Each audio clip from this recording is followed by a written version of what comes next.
peck bounce. Yeah, I couldn't see it when it was small, but when I clicked on your picture, I could see it.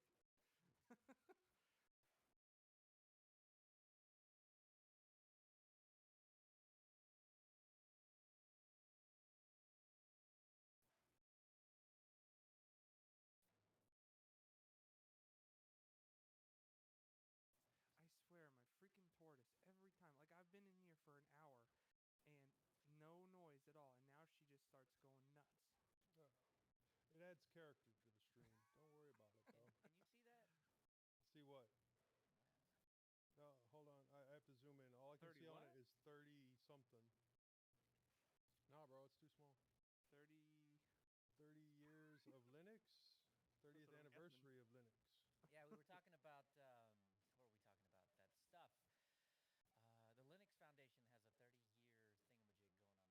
I got a shirt made. Oh, cool.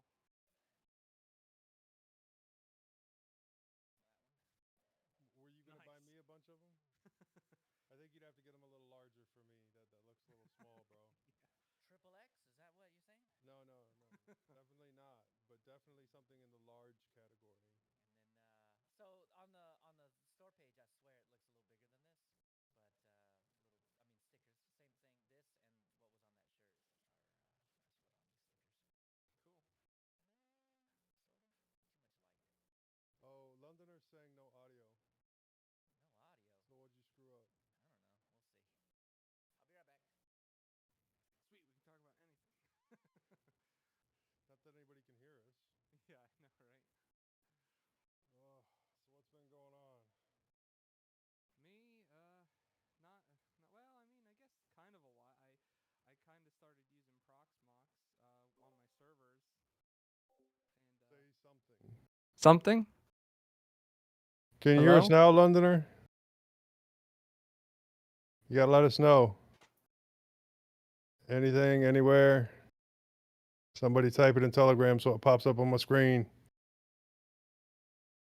I'll take that as a no. Can you hear us now? Can you say it now?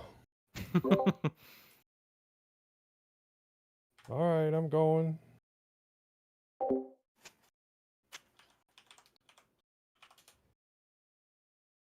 mintCast live stream.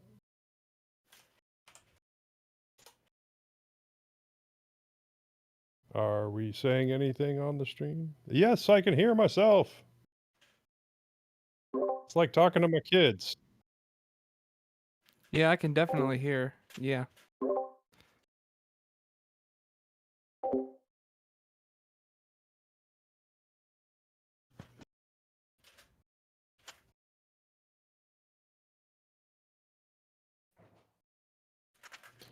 I like Leo better this way. Invisible. His cloak of invisibility. Right. So we're good then. Well, I'm good. I should be all right. All right. Well, let me see. Let me open up that chat there. That there chat. Do do do do do do do. Those purple beats on your head. Ah, I can hear myself. Okay. Can you? But no audio. Can you hear us? Hello. I'll take that as a no. You can't hear us now. I can hear you. What do you mean? Can you? Are those purple beats on your head? They're not beats. What are they? ATH Gym 50. Yeah, they're Oh, the same okay, ones. okay, They're yeah. the same ones I have. Yeah, They're the just purple. M50s are awesome. But Bluetooth. But Bluetooth. Oh, those are Bluetooth. So those are the Oh. newer ones.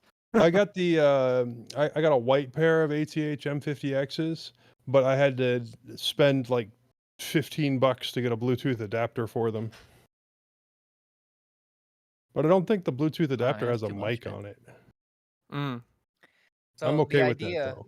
is I'm gonna just buy a bunch of caps, I guess.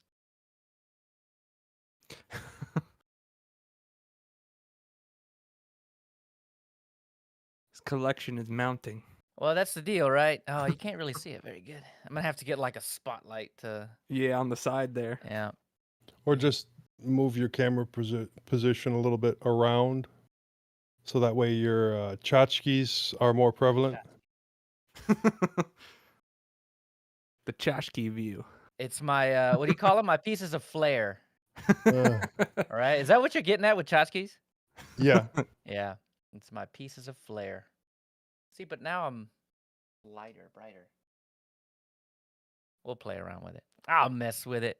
Maybe I just need to swap them because it looks like the orange one has a lot of Yeah. like light, but the I can black one easily see doesn't. the orange one, but I can barely see the other one. Yeah. Anyway, so You should just if take they to keep wearing a hat all the time. well, that's the deal, right? If I don't want to do my hair, I kind of have to, right? Just wear it like super low, Is it echoey now? so it covers your face.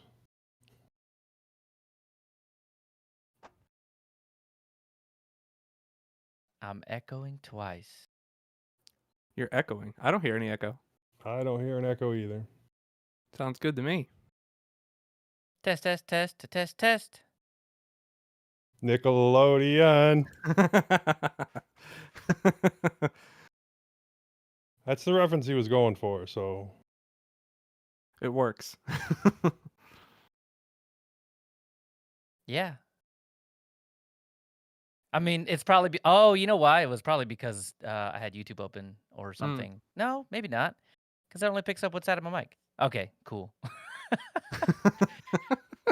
have no idea what I'm doing today, man. It's not happening for me. All right. Let me see. We'll get this show started eventually, right? We don't actually have to have a show today. It's just gonna be another Saturday show. it's just 2:10. We're not that late. Nah. All right, I guess I'll do the. And I think with 3 of us, it'll go pretty quick. Let me get Audacity up. Hold on. Audacity. I thought you were supposed to be using tenacity. Yeah. Is that even available to run yet? Yep, I actually have it, and I'm using it. Really? Yeah. Really? What is it? Exactly Audacity at the Yep. exact same position just that with- Audacity's in right now? Like, the telemetry's not even in Yeah. yet. No, I know. I just wanted to build it because I'm running on Manjaro right now, and I wanted to build it from the AUR Oh. just to see. And it's literally Audacity, just with the icons changed. Right. Oh, what's the icon look like? It looks like a waveform kind of. Watch, Bo's gonna join in about 40 minutes. Oh, he will. He'll screw it all up. Make Owen real sad. And be like, oh, I thought it was an hour from now. Oh, right. Yeah, that'll happen. Somebody Okay. call him. All right, everybody got Audacity up and running? Or Why do Tenacity? I feel like I'm forgetting something? I don't Did you know. forget to write the show notes? No, they're all there. No, actually, I've been pretty good this week. Because obviously you're forgetting something, but we're all forgetting it too, so that makes it okay. Yeah. It's like that meme, right? From I forget what it is, but yeah, if you forgot it, it's not that important. And then the kids out in the rain. Exactly. Yeah. I guess we're good. I mean, YouTube's working, so that's good. That's all that Audacity's I matters. can't hear anything. Our YouTube overlords. What? Our YouTube overlords. That's all that matters. Mm-hmm. My keyboard's going wonky again. Let me go grab a different one. I don't want to deal with that the whole show again. Keyboard's going wonky.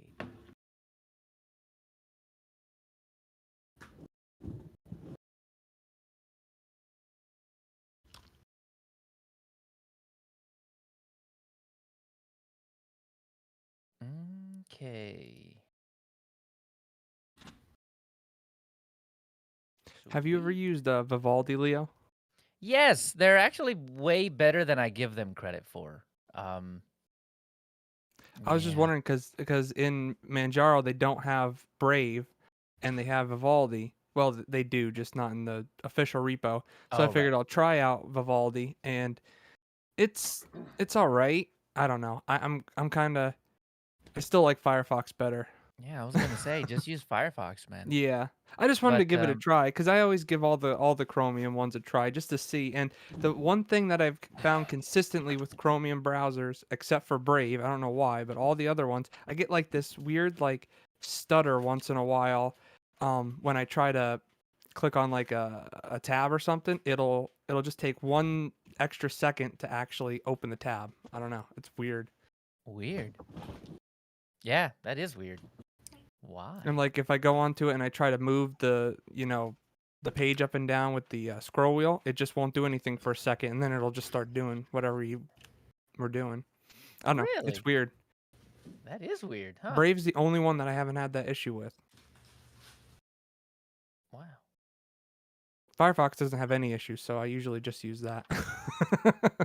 Well, there you go. That's the way to do it then. That's the fix. Just don't Yeah. use it. Well, and that's the joke, right? Doctor, when I do it like this, it hurts. Well, don't do that. Exactly. All right. All right. We ready? Audacity, yada Yep. yada. Wait, I'm sorry. Tenacity. Yeah, what the heck? Well, some of us are using Tenacity. I just haven't bothered to install anything else. Still got Audacity here. I'm not that upset about all this stuff. Well, actually, I am kind of upset about the whole.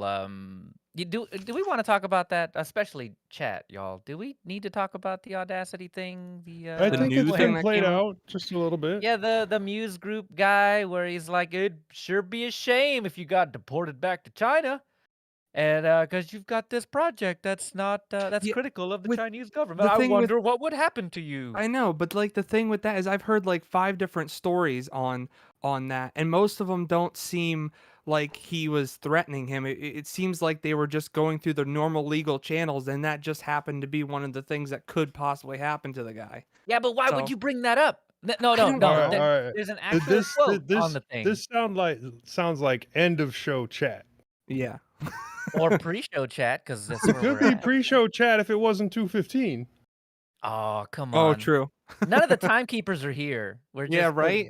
They're gone. So I'm we're acting very timekeeper loose. today. All right, we're loose today. We're loose. All right, all All right. right, Everybody I'm got ready. Audacity up and running? Yep. Let me give me just a couple extra dB. Okay. All right. 3, 2, 1, record.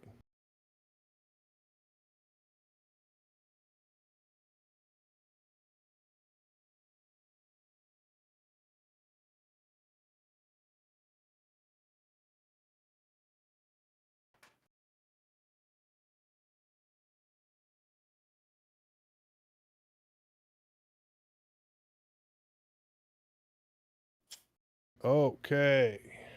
So I asked Tony the last time, and he couldn't. He didn't have an answer. But why did we go from? I swear it was 15 seconds of silence at the very beginning, and then somehow one episode we decided it was going to be 20, and now we've just for the past Forever. long amount of episodes been doing 25. Why? Because Tony asked for 20 and 25. I swear. Okay. Because technically, I think we only need like 10 seconds. That's what me and You- Bo do is to like 10 seconds. Yeah. Yeah. 10, 15 seconds is way more than enough. Honestly, you know what I do in Linux user space? We don't even do silence. You find Because- some silence just pick somewhere. a silent part. Exactly. Like, I mean, we won't mute our mics. I will, but I'll kind of leave it open every now and then. Well- So we won't typically mute our mics, and I'll just go find a silent section and use that. The only thing about everybody doing the silence at the same time is that it would probably make it easier to merge the audio first and then do the remove the noise filter Right. using the merged audio instead of having to do each track separately with the noise reduction. Oh, I still do it separately, no matter what. Because That's the only everybody's thing noise I is can different. see. Yeah, that's the only thing that I can see though is the only point in making it all at the same time. Yeah, right. No, I totally get it. And I don't mind one way or the other. I just thought it was funny that it's grown and grown and grown, and it didn't need to, but it is. All And right, here we got we one are. more thing to do. Yep, go. All right. 3, 2, 1, 0. Zero. How was that? Close enough. Yeah. All right. I got to tell Owen about this. I swapped out the recording thing where we put that.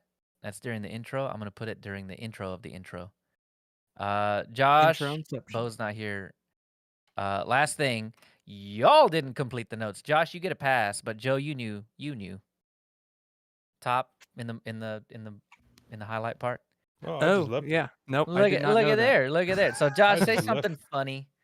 The way that we do it now, that since the last episode is I say welcome to mintCast podcast, blah blah blah blah blah, and instead of me introducing you, saying hey Josh, whatever, you introduce yourself by just saying, me and newly protected by WireGuard, I'm Leo, right? Right. Gotcha. So I'm already proxing your mocks down here, so don't say proxes your mocks.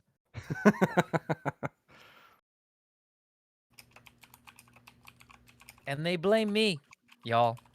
They blame me for holding up the show. Look at this. Look at this. These guys are still editing the notes right now. Oh, shut up. You're usually editing the notes halfway through the show. Hey, that's okay. Nobody notices. They do now. Maybe. They're gonna keep an eye out for it now. Like, watch this guy. Look at him. Why is he deleting entire things? What's going on here? Am I supposed to write it in there? Like, That way actually write it in? you know. I Oh, mean, I you don't got have you. to. You could just randomly shoot off something. I don't know. But you're just Okay. introducing yourself. Gotcha. And I think the idea is that it's gonna be different every time. Okay.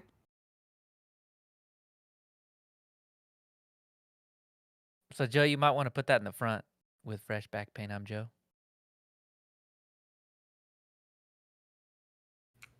How is it fresh, Joe? It's all the Oh, this time. is new. This is new back pain. Oh, New it's back pain. different back pain. Yes. Okay. Okay. I still have the same old back pain. I just have new back pain with it. Oh gosh. I do not envy you, man. I do not.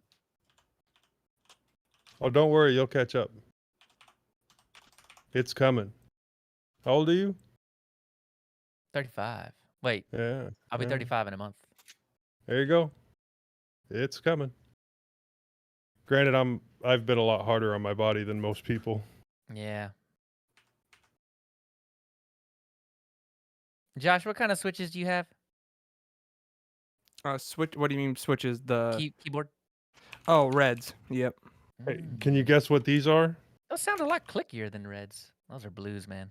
Can you guess what these are? Blues? Yeah, I'm guessing they're blues. You just Oh, like yeah. blues because they annoy me. I like blues because they annoy a lot of people. How to annoy a whole house at one time. Well, this is my office keyboard. I just went and picked it up. This How is to the one I annoy the took into entire the office. office. Yeah. Yeah, exactly.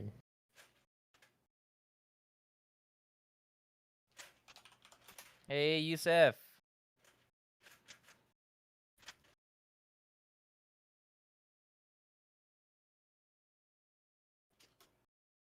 But it's been so long since I've used this Red Dragon keyboard that I forgot how to turn on the backlight, and I really need the backlight. Yeah, I think I need a new keyboard. Need is a really strong word there, but I really want one. Are you good, Josh? I think so. All I right, don't know. throw a I'm in there. I'm Josh. Oh. And then I think we'll be good to go. Are we ready? Finally? 20 minutes after? No. Rushing me. I'm ready. I don't care. Okay. All right, I think I'm good. Should be good.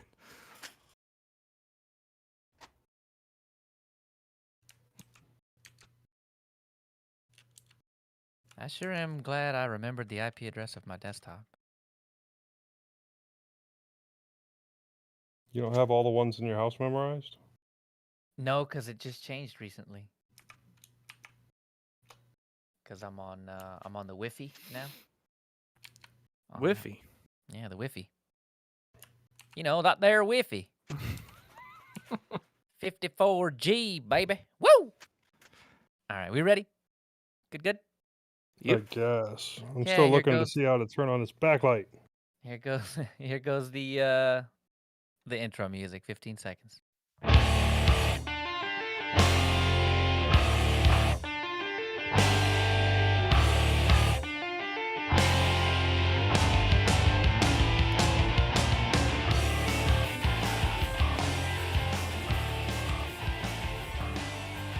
Welcome to mintCast, the podcast by the Linux Mint community for all users of Linux.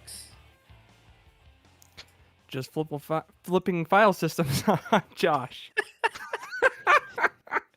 With fresh back pain, here's Joe. And newly protected by WireGuard, I'm Leo. I was almost laughing too hard to say that.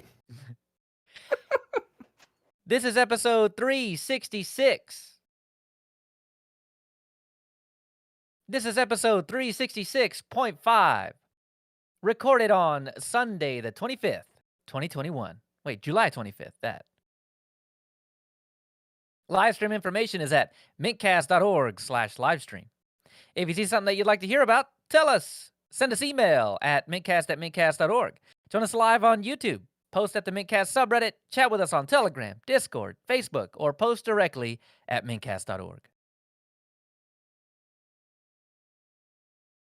First up in the news, DuckDuckGo protects us even more. Then, it's always DNS. The Steam Deck looks awesome. The kernel is 30, and more. In security, updates on Kaseya, Print Nightmare, and the new Systemd vulnerability. Then in our wanderings, Joe actually wanders. Josh proxes his mocks, and I'm going full ButterFS.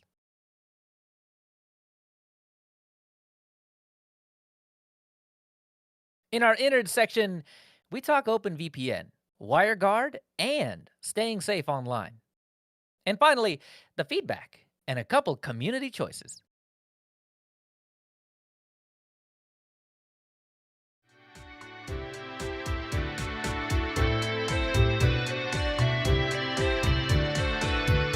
Don't forget, we flipped it all around. Josh, I forgot to tell you about this part. We also flipped it all around. So news first, and in the news, DuckDuckGo tests out email spam protection. Have y'all taken a look at this one yet? No. No, I heard about it, but I didn't really look into it. This one's super cool. All right, check it out, right? There's a company around called, I think it's like privacy.com or private, I don't remember what it is, but it's free credit card. And you go to that website and you put in your credit card information, and then they will give you like one-time use or multi-time use unique credit card numbers that if they are stolen, you can easily cancel them, and it never actually affects your credit card, right? Right, yeah, I've This heard is of the that. same Yep. thing, but for email. Oh. So you go to DuckDuckGo, you download their app, you go into the settings of the app and sign up for the beta, and this particular beta is email protection. So what happens is you'll go in, if you're selected, you get to choose, like in my case, it would be like leo@duck.com or something like that. And that will serve as the email address that I will go sprinkle around everywhere, right? Especially if you're worried whether or not they're going to share your information, they're going to do this or that with whatever. So you can change the redirection where that email actually gets redirected. So when they send it to leo@duck.com, it actually redirects to leo@mintcast.com if that's what I wanted, or to any other email address. But the beauty of this is not just the redirection. So this is great. The redirection thing is great. So, you can just cancel the email if it gets overwhelmed or something like that. But the beauty is that when it forwards you the email, it strips out all the trackers before it does. So it's a unique email address that you can cancel if you need, that strips out all the tracking before it actually hits your real inbox. So this is not a real email inbox. It's just like it's essentially an alias for your email that does that, that strips out tracking for you as well. So is this going to cost money once it's out of beta? It's going to cost, I think every month it's going to cost $0.00. Ooh, that's interesting. Yep. Free 99, baby. It's going to be free. As far as I can tell, it's going to be free. So this is just DuckDuckGo being awesome like DuckDuckGo is, right? So what do y'all think? You gonna sign up for this? I might. No, probably not. No. So Really? You dig the tracking? It's just another thing. I mean, seriously. At least for me. I have spam protection. Well, but it's not spam protection. It's tracking protection. When the moment you open, so here's the deal, right? number one, if you're forwarding to a Google email address, you already screw yourself because, I mean, Yeah, Google's already they tracking read every single everything. word, right? But I have Leo at leochavez.org and I have Leo at Mint. Well, no, that one doesn't count. I have and Proton email addresses, right? Where you know that there's not tracking involved. So if you have email addresses like that, this is fantastic. I don't know. I guess if you're not worried about companies gathering up all of the tracking information so they can target you with ads and all that kind of stuff, then I guess it's not going to really make any difference to you whatsoever. But that's the deal, right? I mean, if you're privacy conscious and you care about tracking online, I mean, like Firefox does the tracking protection, DuckDuckGo does tracking protection when you're searching. Now they do the email protection. It just seems to me that tracking is, I don't know, it's being slowly disassembled, and it's gonna be way harder for companies to track you. Um, Yeah, and I've definitely. I've tried to de-Google as much as I possibly can. I mean, right, as I'm using Google Drive right now. But, I try to de-Google as much as I possibly can, and this is just one more step for me to do that kinda thing with. So, I dig it. I'm gonna sign up here in just a little bit and see if I can't get, a short email address because I don't know, I like short things, short as, possible. Yeah, that's one thing And I like about the Proton mails. You can do pm.me, right. which Oh, is wait. really nice. So the email address that you already have, you can just sub in protonmail.com for pm.me? I don't know if you can sub it in, but you can have a secondary email address, or you can have up to 5 if you pay for it, and you can have 5 different things. Like I have crowbar kernel panic dot pm or at pm.me under the same email address as my Josh on Tech one, and all Oh, those ones get sent to all those email, all those inboxes. So I can go to each inbox and they all have the same emails. right. Okay, Or that's you can cool. separate them if you want, but I'm just saying there's like a central one that all of them will go to.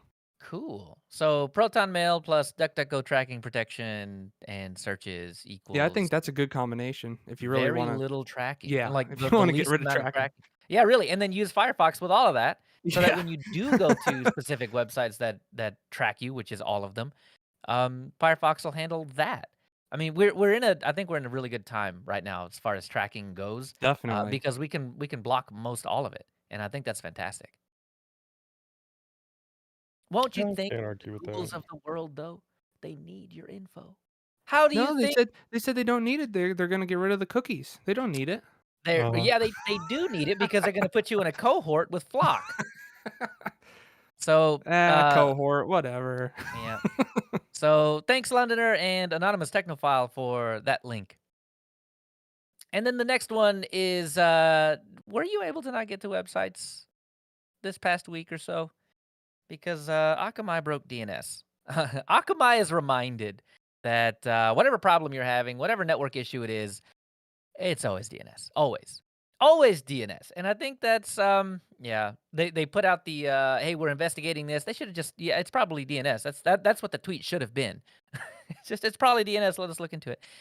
But Akamai is one of those tier 1 ISPs. Essentially, they are the ones that tend to route like pretty much all of internet's traffic.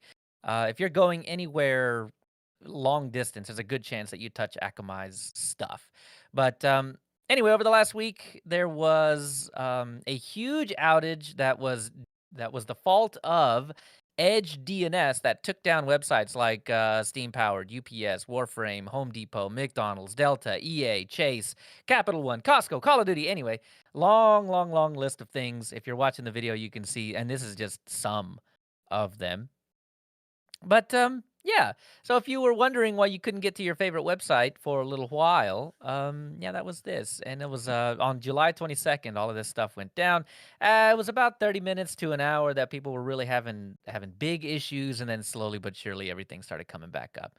Um, the funniest thing about this is that I really hope that if you were one of these companies and you have a 5 nines uptime SLA, I really, really hope that your SLA included you know, when it's totally not our fault and proven to be not our fault, it doesn't actually count against our 5.9's SLA, right? Hopefully that's written into your contract, because otherwise this is gonna be ugly for you. Ah, man. Anyway, and yeah, this is coming off the back of Fastly CDN servers going down last month. So just yeah, if you're wondering why the internet was down, this is it. This kind of thing happens like every month now. It seems Yeah. like it, and I mean, it seems like, at least from what they're telling us, it wasn't any kind of hack or anything like that. It was a software update to the DNS stack on some of their servers that just broke, and once they rolled it back, everything was good to go. So they tweeted out, Akamai is experiencing a service disruption. We're actively investigating the issue and provide an update in 30 minutes. And then they come back and say, we're continuing to monitor the situation and confirm this was not a result of a cyber attack. And then another message that they came back with at 1546 UTC, a software configuration update triggered a bug in the DNS system, the system that directs browsers to websites. I mean, that's DNS, isn't it? Like the entire system. Anyway, this caused a Basically. disruption impacting availability from some customer websites. Like, yeah, DNS is the system that directs browsers to websites. I mean, directs everything to websites, but okay, whatever. Cool. I don't know about But the you rest of them, but can we all know why Steam was down. Oh you my God. you Yeah. can still get to websites without DNS. You just have to have a whole lot of Right. numbers memorized. Yeah, and I mean, well, actually, you know, I guess you probably could have, right? Because you could have set your DNS, and as long as it didn't go over or used Akamai's DNS as your root, you probably could just ask questions to other DNSs that had the answer, and then use the IP address to get to those particular websites. So, if you really needed to get somewhere, I guess you totally could. But yeah, I imagine the vast majority of people that were like, is Discover.com down? Yeah, they wouldn't really know how to do NSLOOKUP or dig or something like that and set your custom servers. Anyway, speaking of why Steam was down, we talked a lot about this on Saturday, on our Saturday show. But yeah, everybody has talked about this. So I don't imagine there's a lot of news that we're breaking for you, especially since this has already been announced for a week and a half by now. Steam Deck. Yeah. Josh, did you pre-order one? Yeah. No, I did not. Joe, No, did you? I wasn't on the Saturday conversation, but I know. and no, I wouldn't order or I wouldn't pre-order a Steam Deck. I understand why they did their pre-orders the way they did, and it's pretty cool to try and keep the scalpers out of there. But Mhm. it's a cool device, and I would love to have one, but I don't see the point in me personally spending $500 or $600 on one for a handheld gaming system. I'm totally the opposite. I'll totally spend the money on it, but I will not pre-order it. I won't reserve it. I won't pre-order it. I'll just wait until there's general availability, because that will be, everybody's beta tested it essentially, and then there'll be a second revision, and I'll buy that one. Yeah, I'm always a version 2 guy. Yeah, know. seriously. So I know that Owen, our editor, has pre-ordered one, and Dan from Linux User Space has pre-ordered Bo one. also ordered Oh, one. did Bo pre-order one? Yep. All right, so Bo pre-ordered one. Now, Fantastic. I know that there has been some commentary and videos on it in general, and I know that it's basically your Steam OS, and it's made to load Steam games, and that Yeah. you can put your own games on there in the same Yes. way that you can put your own games into Steam. But can you do anything else? Can you drop to a desktop? Can you? Yes, it's Yeah. plasma. Mhm. It's just Okay. Arch, man. Okay. It's a full PC. Like, you can do anything you can do on a PC that with the So capability of this thing, you can do on this. well, then Yep. it might be nice to have for carrying around, but it's also a device that I would have to also then carry another keyboard for. Why? It's got an on-screen keyboard? It's You got an don't on-screen need one. keyboard, but what? It's only going to be like, what size is the screen? 7 inches? Joe, can you type Yeah, I on a think it's phone? 7. I can type on a phone, yeah. That's all you need, because it's got 2 Okay. trackpads built in, But and you then know you what can else I have in my pocket? a A phone, keyboard. Oh, right. Yeah. which does emulation and Steam Link as well. But So does it have joysticks? it can for like $40 Yeah, yeah, so instead just buy a Steam Deck and you'll for be good to go, man. $600. But does it have hardware buttons? Mm-mm. It can for like Can $40. can it run real Linux? Yes, it can. No, is it? Right now, no, it's not because it Can it takes wait, up a wait. lot of resources. Can it run real Windows? Why would I want it to? I don't know, That's man. a good I'm answer. just saying. I'm just saying. There's options with the Steam Deck. It's not cheap, obviously, but there's a lot of value in a Steam Deck, I think. And this is Yeah. why once it's generally available, I can get one, man. The I'll fact that wait. it's Arch is fantastic, and Yeah. I'm gonna play all of the retro games, all of I'll them. I'll, I'll wait Agreed. until somebody's selling one for like $100, and then I'll pick it up just for the novelty of it. Actually, if they're totally trash and people just start getting rid of them, oh yeah, I'll hop on it No, immediately. If I can get one for half if price, people just dude, start, yeah, easy. if people just start getting rid of them, I will pick up a bunch of them and have fun with Absolutely. it. Yeah. The But the Yeah. the my favorite thing about this is that they do something that even controllers these days don't do. You see those L4 and L5 buttons that they had back there? Mhm. Look at this right Yep. here. L4 and L5. So your ring finger and your pinky finger now have things to do instead of just Right. hold on for dear life, right? oh no, with So a lot of controllers, those bottom buttons aren't like separate buttons that you can press. They're programmable buttons, and they take over for like the inward press of the thumbstick or whatever. oh, So that that's way, great. yeah. So because pressing in on that thumbstick can also Right. introduce some lateral motion and Yep. cause issues that way. So it's a little bit easier, and a lot of professionals use those controllers that are set up that way so that they can Right. just click down there instead of trying to push in with their thumbs at the same time. Yep. I think the Absolutely. Or coolest thing. going from like the bottom button to the top button on the thumb pad can also sometimes cause problems. So they'll just reprogram those buttons for that. They can do Right. their combos easier. Yeah, and I thought the coolest thing about this whole thing is that the thumbsticks actually have not trackpads, but capacitive areas on them to tell when your thumbs are actually Mhm. on the thumb pads, and then you can tilt the device to look around with your games you're playing. Like if you're playing a first person shooter, you can always just uh, angle the device and your guy will look that way. I think that's really cool, and it knows when your thumbs are on there, so when they're off, it doesn't do that. Yep.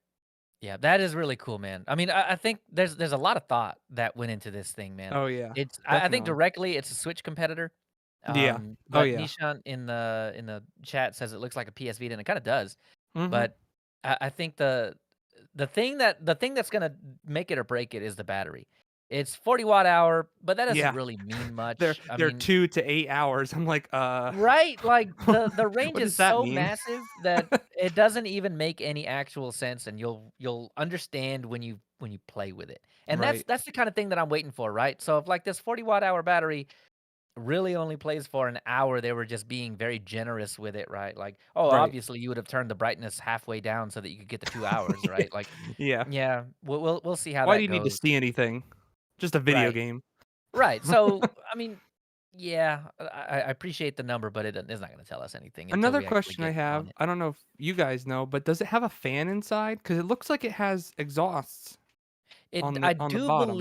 I do believe it does have a fan, but I'm not positive on that.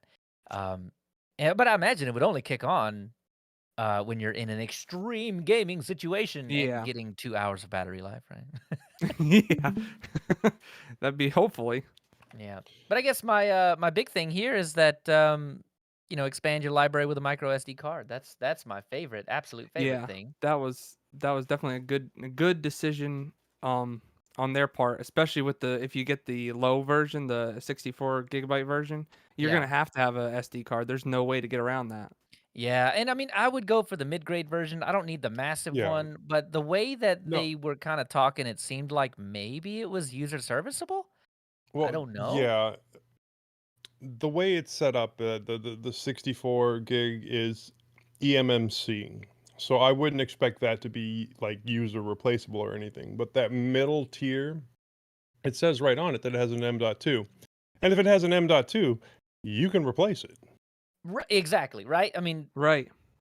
but you have But companies like Mac and whoever that do have these NVMe drives that are M.2, but they are soldered on to like Yeah. directly that to would a suck. Well, PCIe what slot. I what I said on Crowbar Kernel Panic is it would be awesome if they could somehow get the connector for the M.2. You know how you got to put it in on an angle and then press down and then put the screw in?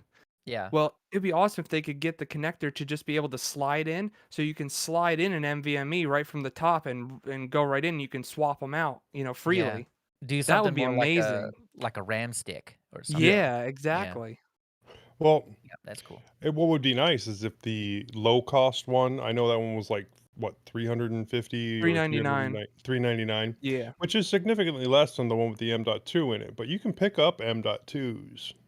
So Right. if the lower cost one with the eMMC also has an M.2 option Right. inside it already and you can Oh, you could upgrade just it upgrade? yourself, I think it then does, that as would far be as the I way to heard. go. Yeah, that would be the way to go then. Yeah. Yeah, I'll put all my ROMs on a micro SD card, and if I can upgrade, I'll get the cheaper one, but if not, then I'll just get Yeah, the Yeah, I middle don't know agreed. one. about that with the micro SD card What do you mean? because, well, micro SD isn't very stable Yeah. Well, I mean, yeah, I wouldn't put and it's anything on a slow. SD card that I didn't have copied somewhere else if Well, that there SD card blows up, you know? yeah. No, there was a guy on YouTube that said he was looking into this, and he was actually going to do run some tests on an SD card on his Razer laptop, and he said he was going to prove why it's bad for open world games where it's got to constantly render, the Oh, the yeah, don't do area. that. Yeah, Yeah. he said it's not going to work at all for those games because he's already tried it It's before, slow. but he's doing a whole yeah, Yeah, the he's doing a constant whole thing. rewrites is Right. Yeah, Yeah. no, no, no. That's why ROMs go on your SD card. Yeah, You that's read yeah. them Oh once, yeah. put them into memory, and you never read it again until But close the game and they're start a new one. putting this thing out like you can put games on the SD, like full blown games that you can any game. They didn't give a yeah, I've done limit. that before and with tablets and it never works out well. Right. Yeah. I I think don't know. people are going to Maybe be they're gonna recommend a specific type of SD card or something like that. Because that there are would faster probably be ones. good. The Yeah. 4K video ones would probably be Yeah. okay. Yeah. Yeah. But anyway, the last little We'll thing see, on I this. guess. Yeah. The last little thing on this is you've got you can slap any old USB-C hub onto it and then plug it into a TV or a monitor and use it like an I would actual hope computer. so if it's running Yeah. Linux and it Right. has a USB-C port on it. Yeah, no, Right. exact. It's an actual computer. Like it Right. is just a Exactly, computer that looks exactly. like a switch that can do everything a computer can do, and that is why I'm so excited for it. Yeah. Because of the flexibility that you have with a computer, but it's in your hands, has a screen built in. So I mean it's a laptop, but even more portable and has all the gaming things Yeah, you built could even into it. put this to a dock with a GPU on it and Maybe and get more I'd power out of it. Oh, maybe I'd be maybe. more excited for it if it came with like a USB-C cover or a cover with a keyboard on it or something. Mm. Or a slide out keyboard. Oh, good lord, you and your hardware keyboards. Yeah, What true am I though. saying? I Now, I mean miss if it's the my slide hardware out keyboards on my keyboard phone. if the slide out keyboard had, blue switches on it, then yeah, I'd buy like 5 of them. yeah, But you can't make blue switches that small. yeah. All right, so a couple of things on Firefox. We get a new release of Firefox this past week, and we get a couple of things. One is no more FTP. So yeah, say goodbye. If you're doing FTP in the browser, Mozilla will no longer directly open up FTP websites to log into, and et cetera, et cetera, et cetera. I think this was a long time coming. I think this is great.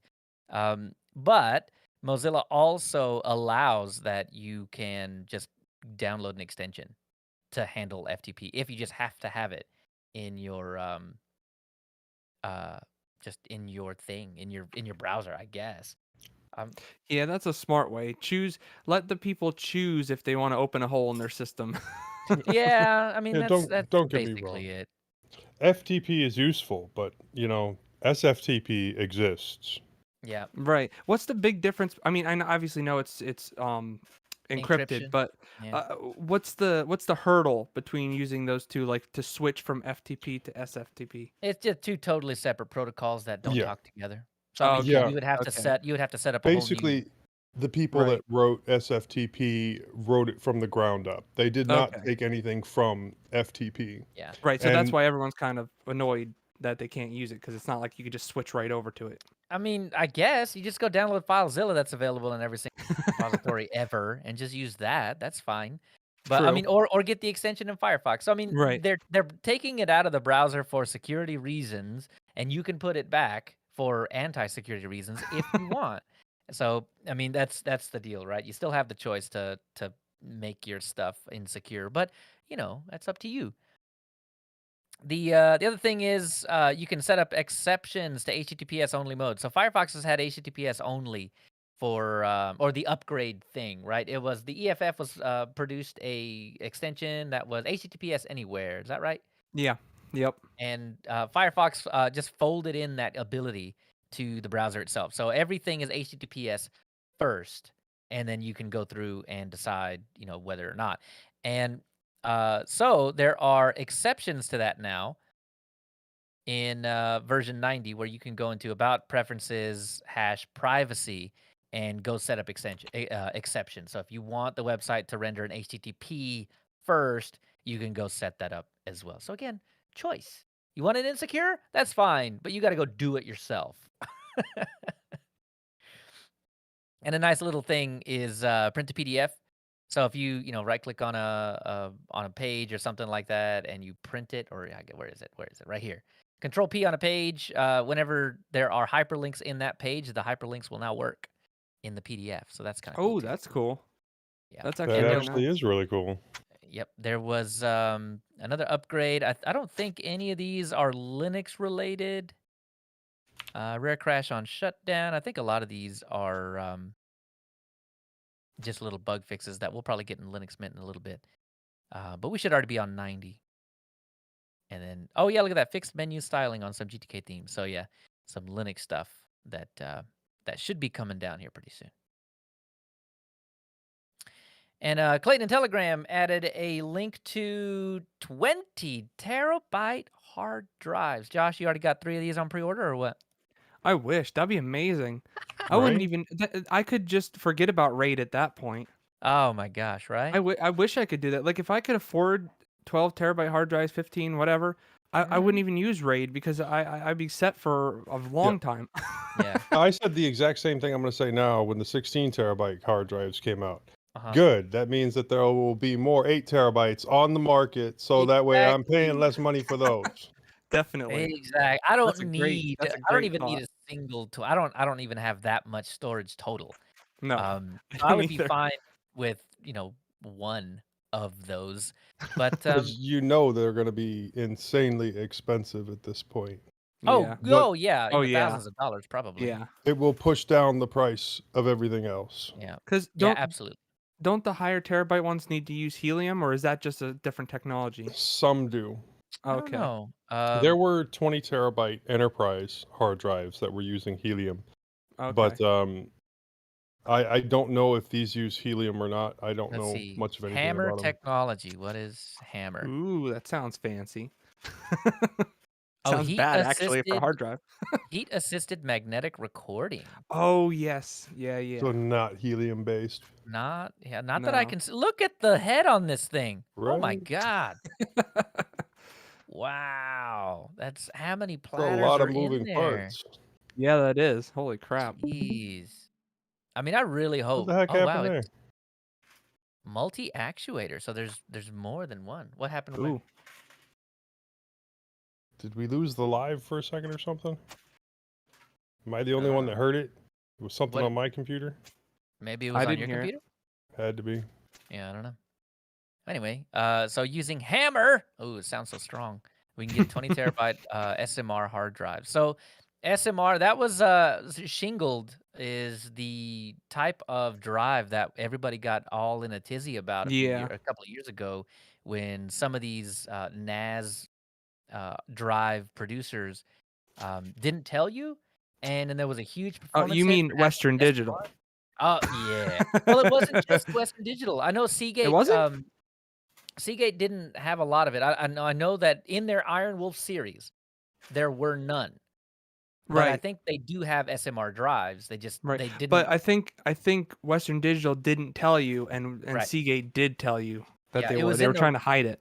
yeah in the reds underneath a certain capacity. They were all SMR, and then people were Right. having failures and performance degradation and all kinds of crazy stuff.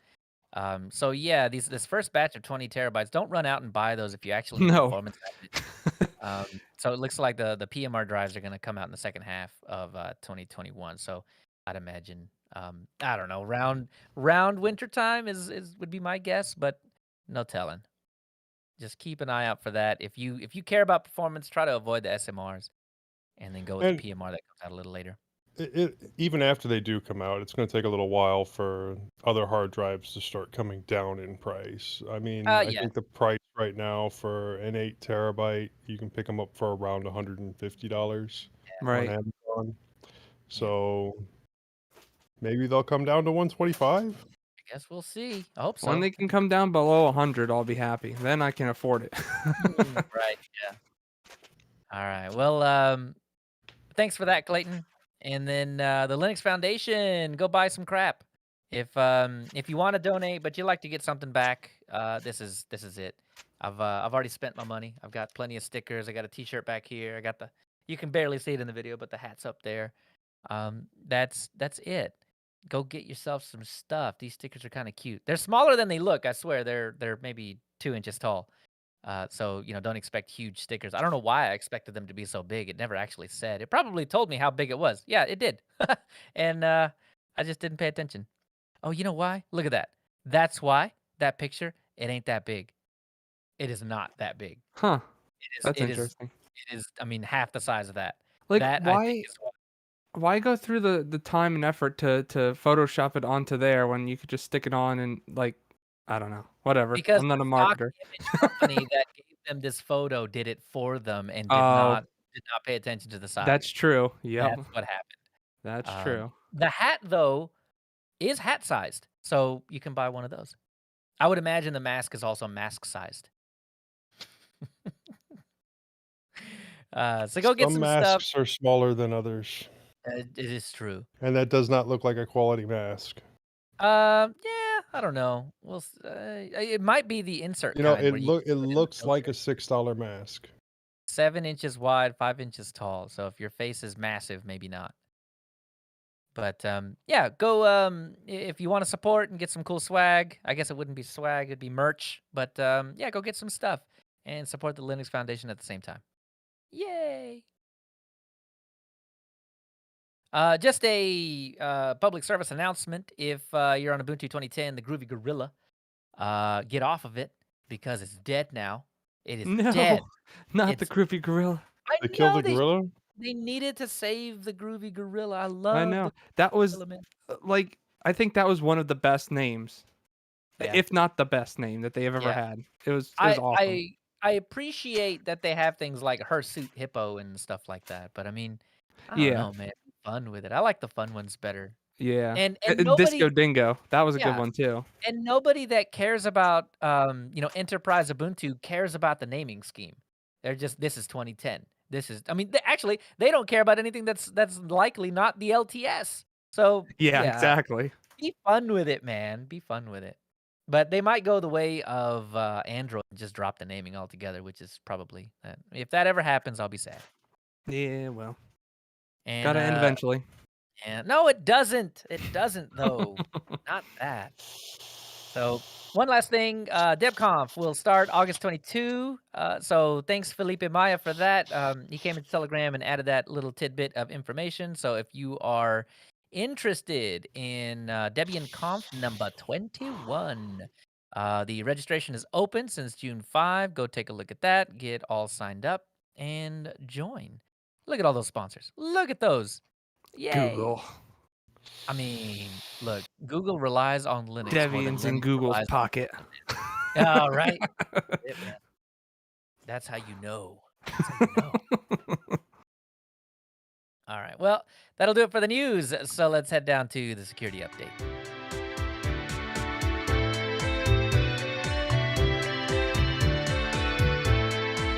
So Clayton, just a mountain of information. Oop, this is actually the wrong link, but it's the same deal. So there's a couple of Linux kernel bugs that that came out a little while ago. Let me see if I can't find Clayton's link. His actually explained it just a little bit better.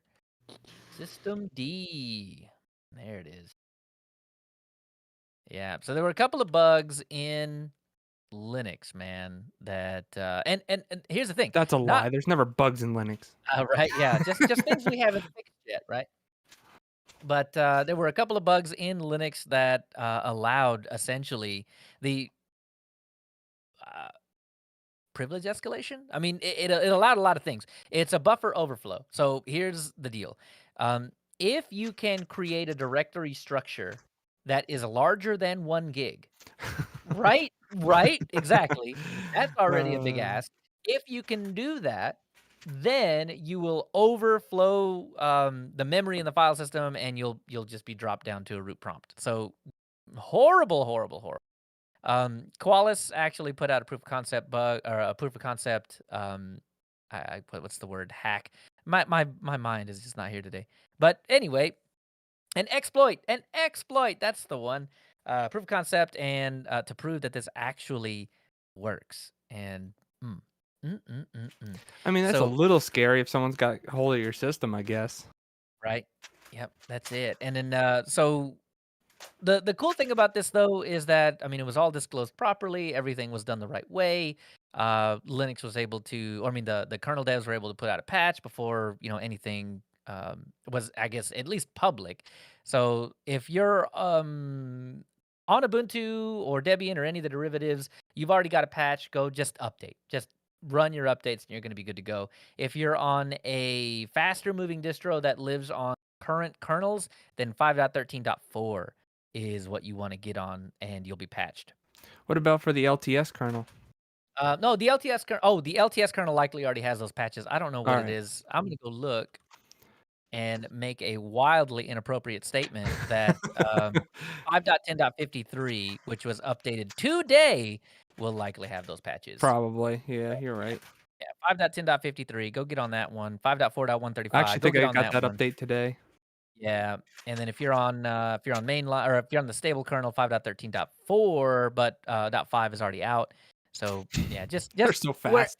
whatever I know, seriously, man, these guys are fantastic. So whatever Linux you're on, as long as they don't do crazy weird things with the kernel, go update and you'll be safe from this particular thing. So, but this was remote code execution as well, as long as folks had like access to create directories somewhere. So yeah, it wasn't really that easy to exploit unless you already had access to the system. But still not good, man. Not good. So anyhow, keep an eye on that one. There's an update on Print Nightmare after about 5 or so Yeah, 5 patches. patches. It still doesn't Um, work. Yeah, I think we're good. Oh, There's- as far okay, so the patches fix Print Nightmare, but you also have a new printing nightmare in which you can't print. So Yeah, I mean, I know. hey, That's the right? worst Like part. if you followed our advice the last episode, which was to go turn off the print spooler, that likely broke printing for you. But I mean, the patch did that for you too. So just pick your poison. I'd go turn the sprint pooler off, go print spooler back on, apply the newest Windows patches, and let that break your printing. And then when a new patch comes out that fixes your printing will be fixed. Right? Just The make Windows a is print now Linux. server and have it run Linux. Yes, put your printer on a Cups Raspberry Pi, a Raspberry Pi running Cups, and you wouldn't have had this issue. Yeah. There are other issues that you would have run into eventually, but I mean, you know. So anyway, yeah. So how many were there? I think there were 3 out of band patches that were produced to fix this. None of them fully fixed it, Yeah. and then this month's patch Tuesday fixed it, I think. Broke it. Well, okay, fixed Fixed the it and then broke it. issue and then broke printing altogether. So if you've got a Windows machine that you're having trouble printing, you probably applied the newest updates. You can either A, roll back and make yourself vulnerable, or B, wait for another patch that fixes printing to fix printing. So You don't need printing anymore. yeah, you can print the PDF. Firefox will do that, and the links work, right? That's the deal. Yeah, right. Man. So So yeah, when you print the PDF, do the links still work? well, that's the deal, right? That's what Firefox added. No. When you print out the on your PDF, printer. I guess It's I not would working. guess not. So Firefox is better than actually printing out the page. See?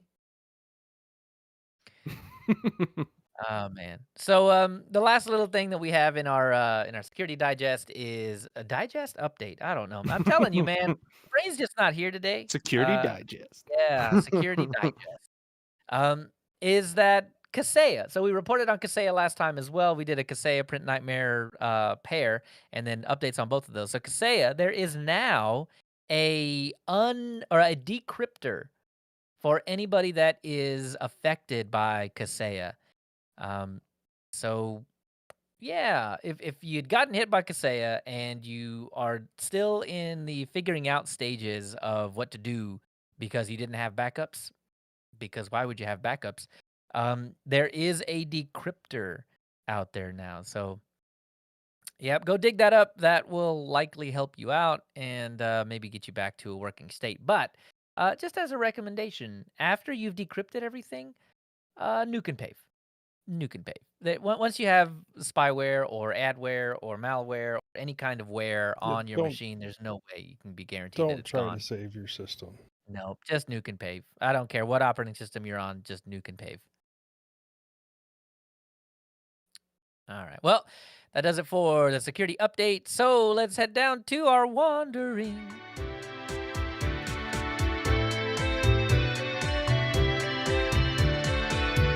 Joe, you actually wandered, like for I real, did, with I your did. legs. A couple What? of times, yeah. Nice. Well, I haven't done much with tech lately, but I did go for a lovely mountain hike with my wife, and that was super fun. We went to Eisenhower State Park. I don't know if you've Cool. ever been there. No, I haven't. Nope. Well, you're close by, Leo. You should go. It was a good hike. Um, and we're talking about like once a month trying to get out there, but with the kids back, that might be difficult and finding time and yeah, and means I'll probably miss some Saturday shows, but that's not a big deal. Tech-wise, so far on those trips, the only things I really need are my phone, my Bluetooth headset. I carry a spare small Bluetooth What do you headset. need a headset for? You got to listen to your wife. Well, we like to walk and like look around us, and I yeah, got we you. don't talk Okay. a lot on the hiking, but You just got to being in do each it like other's they do in presence. the aircrafts, where like your microphone is directly into her headphones, so you can talk while No, I'm things are good. happening. I'm good. I'm sure she appreciates the quiet. But yeah, other than the two headsets that I bring, I also bring a small battery backup with a small USB-C cable and a small USB micro cable. I did have a small issue with the battery being too warm to, output power, which I'll have to look into. It shouldn't be too hard to solve. I'm thinking just put it into the pocket on the backpack next to the one that has the ice cold water bottle. So that should help keep the temperatures down. Um, yeah, but not a whole lot of tech carrying there. I was able to get my 3D printer up and running for now. I swapped the nozzle out and found out that I was getting a bit of seepage of plastic between the nozzle and the PTFE tubing, so it was coming out around the heat block.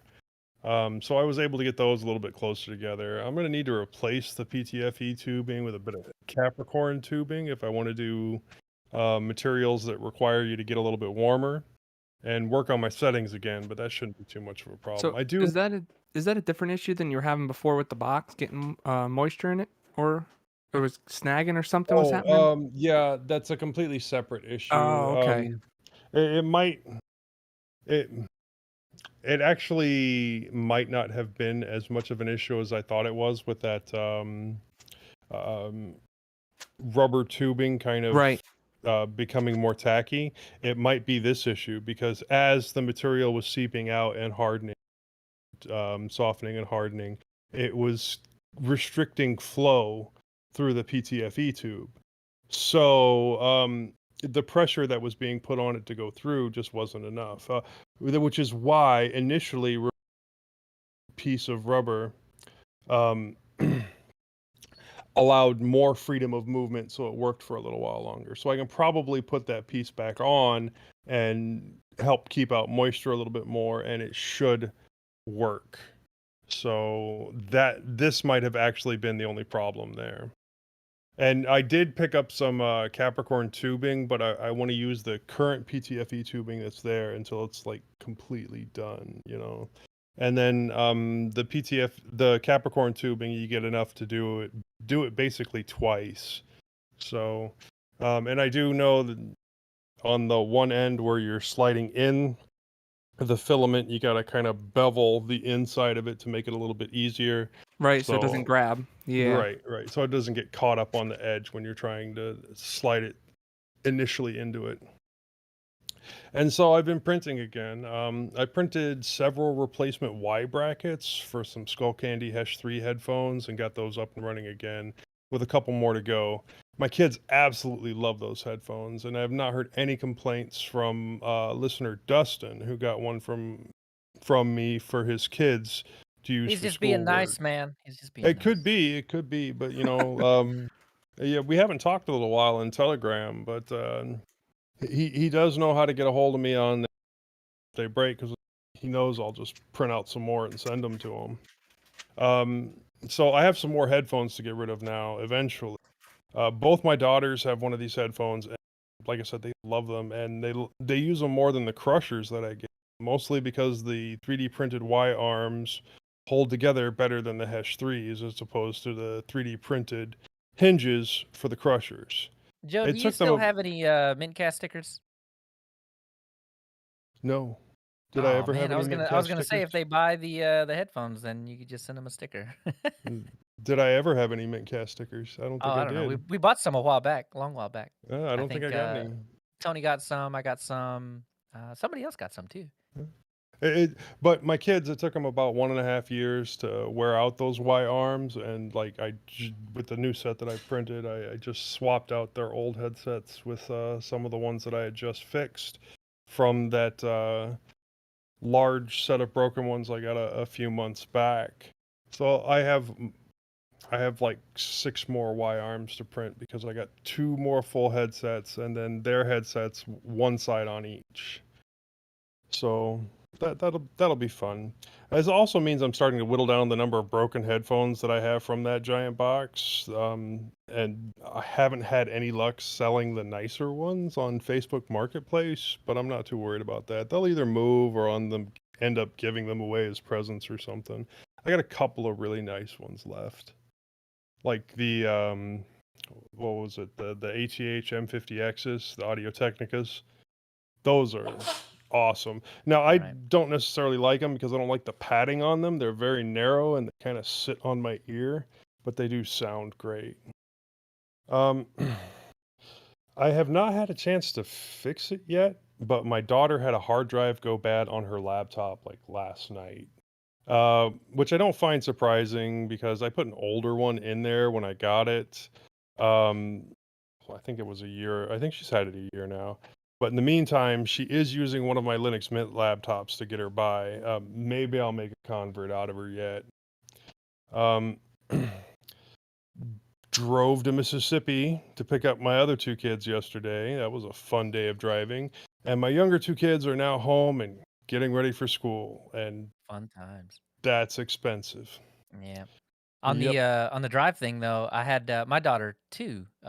She has a little desktop and it had a 64 gig SSD in it because all she really does is just watches a show or two or something like that or play PBS Kids, something like that. And yeah, that drive I think was 10 years old before it just decided to take a dump on me. She was in the middle of watching a show, paused it, and then came back later and then played it and it wouldn't play, and then went back to the Plex web interface, and then nothing was loading up. And so we rebooted it, and then I finally saw it where the disk was like, can't read block, block, block, block, block, block, block, block, block. Uh, Popped it into an external little reader thing, little toaster, and yeah, nothing, man. I think the controller broke. yeah. But Well, I got her onto a 128 gig. So she got an upgrade out of the deal, but it's still an older drive because she still doesn't really do much with it. But Yeah, Yeah, if you so got an upgrade I that had early. that happen to one of my drives too, and what I did with it is I turned it into a Ventoy stick, and it actually has been working just fine doing that. Oh yeah, I I think can't boot an OS off of it at all, but if I use it as Ventoy, it's fine. how Well, weird. sometimes even with like a messed up hard drive or a hard drive that gets a bad sector on it or something, the bad sector happens in a place where it just messes with the operating system. So you can install an operating Right. system on it again and have it work Yeah. for a while, but you're going to start getting a cascade effect with bad sectors and Yeah. things. And that So all wasn't I'm going to this. yeah, all I'm going to do here is I'm going to drive over to Micro Center. I'm going to pay $20 for a 120 gig SSD, Mhm. and I'm going to put that in there. And if it works 2-3 years, then I've gotten my money out of it more Yeah. than. Yeah. And I So mean, and you're Yeah. talking like the Inland brand that they have there at yeah, Micro Center. yeah. Yeah. The And I'm just such a nerd that I'll buy them when they're on sale. Like if I've got extra cash and it's like $10 off or something like that, I'll just pick half them up. off. Yeah. They're Oh yeah. cheap. They're still, faster than spinning disk. Yeah, they're Yeah. 120 By a gigs, lot. so you can't put a lot on there, but you know what? They're $20 and they work. Well, you just buy one of those 20 terabyte hard drives we were talking about before, and just put all your stuff there, and then you could just go with little tiny SSDs all the time. But yeah, there's no coming back for this SSD. I ripped it apart. Yeah, Took a bunch of um, pictures of it and all that. But yeah, I'm not the controller died, so I would have to remove the controller Yeah. and put a new one on, which I am not capable of. And even with Joe's expertise, I don't even know if Joe would be capable of. yeah, there are some things that are just too small for even Yeah. me to wanna And work I think on. that was the issue. So it didn't show up in any operating system, didn't show up in Windows, didn't show up on 3 different other Linux machines. It's dead. It was Yeah, dead, that's dead. definitely dead then. Like, Yeah. I don't know if you I guys was can planning see on. this or not. Oh yeah. Yeah, this Oh is a yeah. little controller for, a set of, HyperX Cloud headphones. Oh Mhm. yeah, man. I wouldn't But touch that with dude, anything. yeah, these these are so tiny that unless I was willing to, if one of the capacitors or resistors needed replacing, I'd have to be willing to replace everything around Mm. it at the same time too, Yeah, no. because it's so freaking small.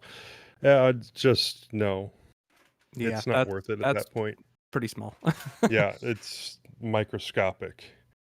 And uh, anyways, since we're eating up time here, and I think the news ran a little long. We. Let me see, where was I? Oh, okay, yeah. Oh, I did want to mention that my kids do have like tech for on the road. So my son has like one of the original iPad tablets that he can still get onto like my Plex with. He can't get onto Netflix with it because they keep changing the Netflix application and making it so that it won't load on there. But he can still do Plex with it. So it works out for him. And the screen on those things is still awesome, even as old as they are. Um, and I went back to the office for the first time in a year and a half and picked up all my stuff. And you can really tell that, I wasn't planning on being gone for that long because there was still like my jar of coffee there, which, yeah, that got thrown away. Oh my And then, god, I still have I haven't back to the office. I know there's something I forgot. dude, I'm I not have, going back. I had like my collection of hot sauces there. Oh Oh no. Yeah, yeah, no. yeah, those had to go. And but I was able to pick up some of the cool stuff that I was using there on a daily basis, like my keyboard that I'm using right here, the Red Dragon with the blue switches in it. So I also a bunch of high power chargers and a couple of high power hubs and things like that. So I got to bring all that back from the office, and it was really weird walking in there after like a year and a half and being all empty and everything still. And I know that they're going to completely remodel, and we get in there sometime first quarter of next year. And I don't know how they're going to set it up. They're talking about putting everybody in agile space, but considering the state of like COVID and now this super fungus, that doesn't seem like a very good idea, does it? Putting everybody at a giant open table? That sounds fun. No, no. Oh, My eldest daughter finished the in-class portion of driver's ed this week, so I should be able Cool. to get a bit more time to do things. Although we are going to be spending like an hour a day driving because she has to get like 32 hours of driving practice logged so that she can get her license. Yep. I'm sure that will be harrowing. Yeah, it won't be too bad. Oh, yeah. Uh-huh. I'll let you teach her. Yeah, just put me on an iPad in the car, and yeah, I'll be like, yeah, no, too fast, too No, we're fast. good. Let Just off the strap you gas. to the Just headrest. drive Keep here it every day. straight. Keep Just it drive straight. here Let off every the day, gas. hour a day. You gotta accelerate through the turn. Don't brake through the turn. Yeah. Oh, my in-laws actually got me something really nice for my birthday. A set of helping hands with a ring light. But the alligator clips portion comes with a replaceable adapter that can hold my phone. And also the ring light has a magnifying glass on it. This is going to be very helpful if I decide to do more soldering videos. I did have to do a slight bit of modification because the clip on the end wasn't strong enough to actually hold up my phone. So you'd put the phone in and then it'd just like fall over. So now it's screwed into my work table. And it did have a little hole in the bottom where I could just screw through that directly into the table. It's a simple low cost gift, but I find it very thoughtful and I do like it a lot. So I can set up that ring light and have my phone right there and then use my other helping hands and to hold the part and get a proper view of it from above and show off what I'm doing as I'm doing it. That's super cool, man. I mean, Yeah. that's how you know they care. They It's care enough to extremely know enough thoughtful. about you to get you something that's actually useful. Yeah. It honestly, this is weird for them to actually get me thoughtful gifts. Like All right, the 'cause last gift that they got me um, was also very thoughtful. A set of like screwdrivers, a really nice set of small jeweler's screwdrivers with the little box that you can run the screwdriver through to make it magnetic or non-magnetic. Oh, that's nice. So yeah, they've been nice to me this year. that's cool. Yeah, usually mine are like, all right, where do you want the gift card from? Right? Exactly. Or hey, I hope you like these socks or Yeah. something Hey, like man, that. the older I get, the more I appreciate socks. Oh So, Yeah, I yeah. agree with that. Well, as my kids start doing more and more of the laundry, I appreciate having like a clean pair, like actual pair of matching socks. Yeah. But all right. Leo, what have you been up to? Yeah, says the guy concerned about time. I have been playing with ButterFS. Josh, Really? you have disappointed me. No, You have left me. I You get me. No, no, I no. have Here's the to deal. defend myself, No, you will. okay? I'll give you time to defend yourself, but let me tell you something. Okay, you come onto this show, and then you're like, you know what's great?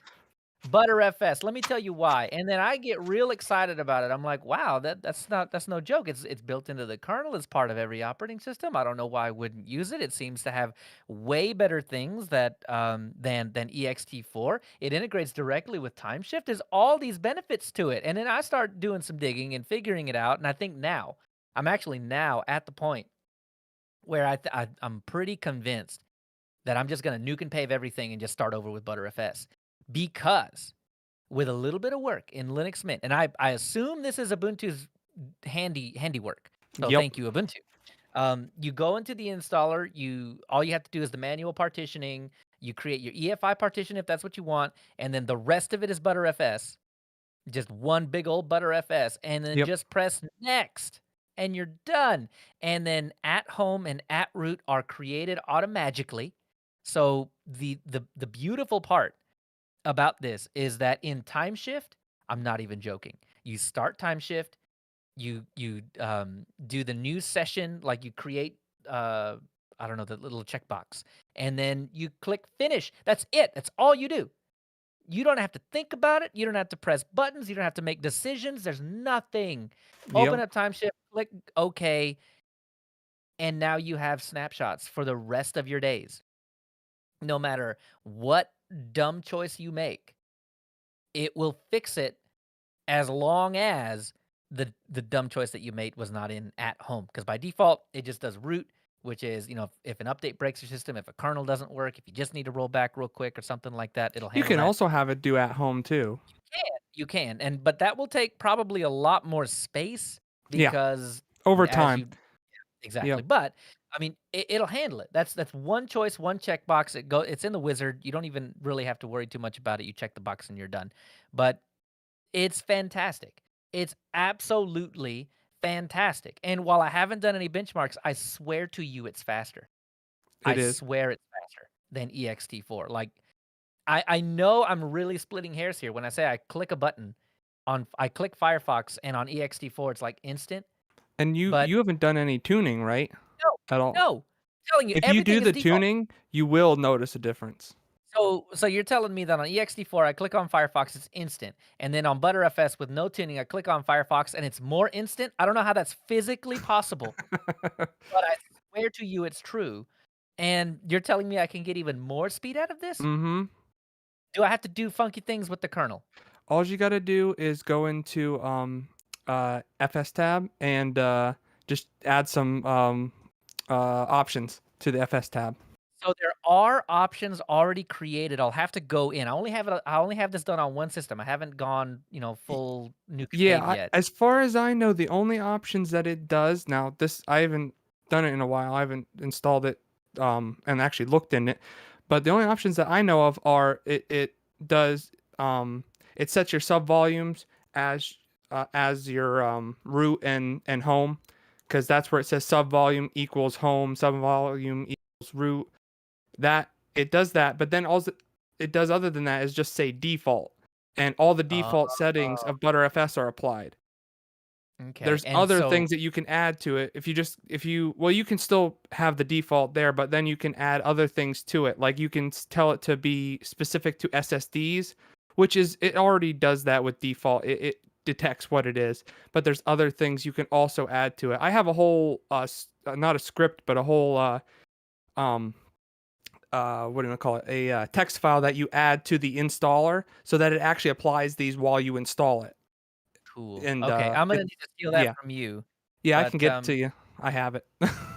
so the last straw, the thing that really made me consider doing this was I did a rsync time shift. So time shift using rsync, which I think is the default, That's the I think. default, yeah. Mhm. And You it can still do that works. with It ButterFS too. Like if you have right, ButterFS, you can use the rsync part of it if right. you want to. I don't know why, but is that what Maybe you're saying you did?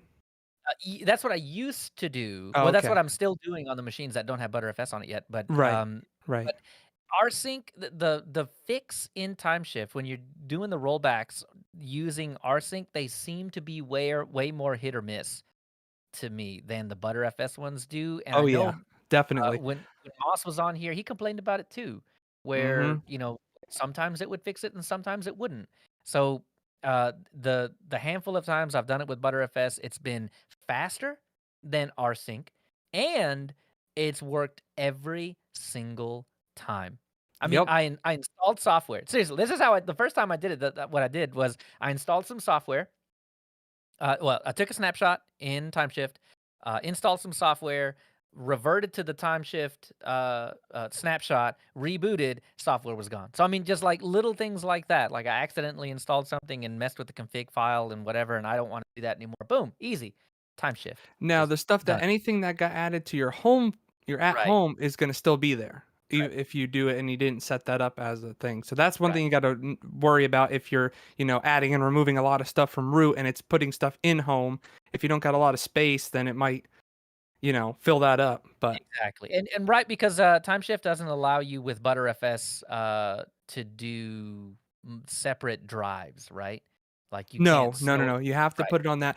But a caveat to that, which I wish they would just add it to TimeShift, but you can use ButterFS send and receive to send Mm, that snapshot to another drive. right, right, Now, right. I don't So, feel like it would be that hard for them to add it to TimeShift, but I don't think it's on their radar at all. I don't know. well, let me just say if you're listening to this and you're like, "Oh, wow, yeah, cool time shift," go give TG Tech some money, to keep Yeah, I did. working on Yeah. go buy time shift. You don't have to buy it. I mean, it's here. It's built into Linux Mint. It's no big deal. But you can go buy it from his website and fund his amazing work. So Yeah. go do that if you've got some extra cash and you want to support Time Shift and you like what they're doing and all that kind of thing. Go support them. That's huge. But okay, I'll get off my ButterFS high horse, and Josh, you're gonna tell me why you hate ButterFS now? Is that what happened? I don't hate ButterFS, all right? Oh But you man. left me high and dry, I Josh. did not leave you high and dry. All my root file systems are all ButterFS, okay? Okay? All right. I tried once, only once, Ubuntu with the ZFS install. Uh-huh. Once, and it was a disaster. Okay. Okay, So wait, so so you're back on ButterFS. You're back on this train. yeah, I've always been on ButterFS. I only tried ZFS once on the root. You know, Now, I I was will. think Just the time. I think the reason why is because in Discord your little I didn't even emoji enjoy it. Symbol, circle yeah. is OpenZFS. Well, okay, let me explain that. Now, the only reason I'm using ZFS on my storage for my backups and my Plex and all that stuff is because I don't have money to buy these 20 terabyte hard drives and I needed more space, so I needed to use RAID 5. Now, Leo, would you use RAID 5 with ButterFS? I wouldn't use RAID 5 with any file system. Exactly. Uh, Exactly. And the only file system that I have seen that is at all decent with RAID 5 is ZFS. And I'm like, you know what? I'm going to give it a shot because I need more storage and that's the only reason I did it because I so, can get an extra drive out of it. so did you use RAID Z1 then? RAID Z1, yeah. Okay. Well, Yeah. see, okay, RAID Z1 is not RAID 5. It Well, like no, that's what I mean. That's yes. Okay, yeah, I should clarify that. You're right. It is not RAID 5. It is RAID Z1. There is only one type of RAID Z, and that's with ZFS, and it's totally different than RAID. So I mean, it's a software implementation. From a bird's eye view, it looks like RAID 5, but there's a lot more Right. stuff going on underneath that gives your data It more actually protection. But works. actually, Hank sent in an email asking why I hated RAID, and I mean this is kind of part of it, right? I mean the cost is a big part of it, Right. and so I don't hate RAID. I'm just really afraid of RAID 5, and RAID Z1 No, and I allays a totally lot of those understand. features. Yeah, so I get it. I'm just messing with you though. No. I totally get why RAID is scary because if you actually look at the underpinnings of what it is doing, especially RAID 5 and RAID 6, it's scary because it's like just kind of it's not guessing, but it seems like it's guessing what your stuff is to rebuild the rest of the file Well, system. the checksums, I mean, the checksums really only come out one way, so you're gonna Right. get your data back. But the thing that really Right. scares me though is that during a rebuild, especially with the size of the drives, it was fine when the drives were 80 gigs back then, Right. and the rebuilds didn't take days. But we're talking, we've got 4 terabyte, 8 terabyte, 12, 16, 18 Right. terabyte drives now. You're really gonna sit there for 2.5 days straight and let that thing rebuild and feel confident that not another single drive is gonna die? Right. That's Yeah. that's Yeah, too far for me. I haven't done a rebuild yet, which I probably just should for test purposes, but supposedly ZFS 2.0 dramatically increased they call it resilvering of the drives, the speed of it. So I don't know what that means. I don't know how fast it's going to be, but they said they dramatically increased it. So I should probably do a Faster on dry the run. CPU, faster on the CPU, recreating all of that stuff Right. out of the parity, but, I mean, you're still beholden to how fast your drives can write all that stuff. There's no Right. speeding up of that. That is just No, what it yeah, is. no. Right. You're right. You're absolutely right about that. Um so yeah. Um, so yeah, I still use ButterFS. I Good, still use it, and I will okay. always use it. I will pick your brain then from here until the rest of eternity until I get everything working, ButterFS.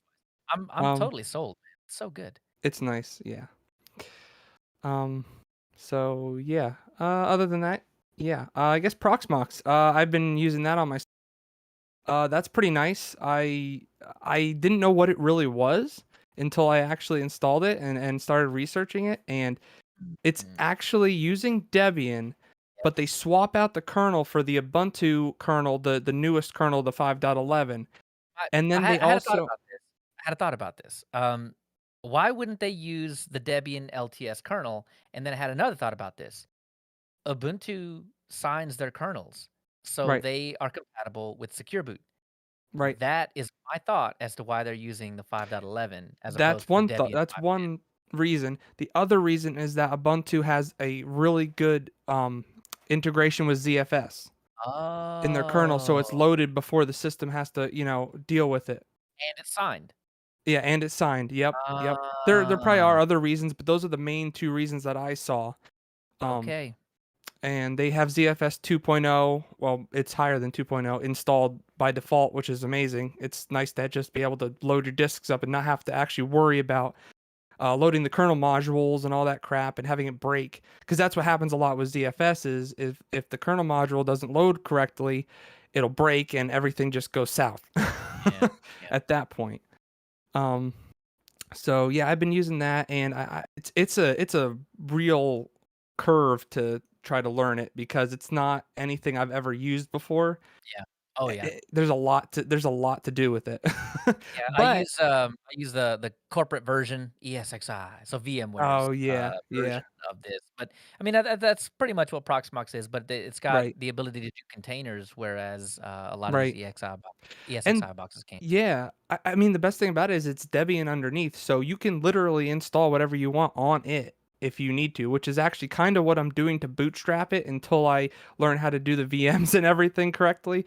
I Right. actually installed snaps on it, and I'm using the Plex snap because Oh, it's the fastest way to get Plex going. Period. I I don't care see. what anyone says. The Docker is crazy. I've had so many fails with that Man, I that just I just installed their dev, man. It's good. I don't see. I just don't want everything spewed all over. Like once I get the VM situation working, that I can just, log into the VM from anywhere, cuz you got to do the pass through so that you can log into the web service through the IP address and all the stuff Well, with Plex.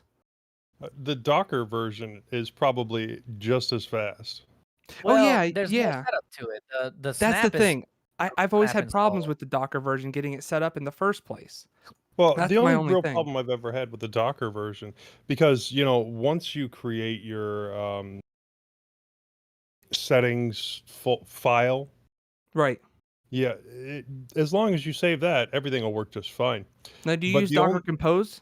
no, not for Oh, that. Okay. you should. It's so See, I cool. use I Docker should, Compose. but I just w- before Docker Compose, I started using my notes just to keep the Mhm. whole command there. So all I have to do is Right. copy and paste the command, and then it sets it up just the way that I want it. But Right. no, the only real problem I've ever had with the Docker version is updating. Okay. Oh, But and that's that's why you because need to use Docker Docker. Compose, Joe. Seriously, the biggest benefit that I think that Docker Compose brings not only is that you don't have to spew the entire command into the command line itself, is that to upgrade Docker Compose down, Docker Compose up. You've upgraded. Everything is done. Hmm. Cool. Yeah. Yeah, that is what's Well, nice about that. because of the issues that I started having with VPNs updating in causing basically my Docker containers to break, I've really moved pretty far away from Docker at this point. Oh man, I'm going the opposite way, man. I'm getting closer and closer to using Docker. Yeah, I love Podman. Podman with Docker is a beautiful combination. It's amazing because you don't have to use the root to do anything. Podman's all on the user level, so it's Wow, so that's extra super nice. buffer. Yeah, it's really Yeah. nice. I would Cool. only use Podman with Docker if I used it, but Well, I will start using Docker again. Once some of the images that I like get updated, if right. people are still updating them, and like a version of VPN that I can route traffic through starts working again. WireGuard.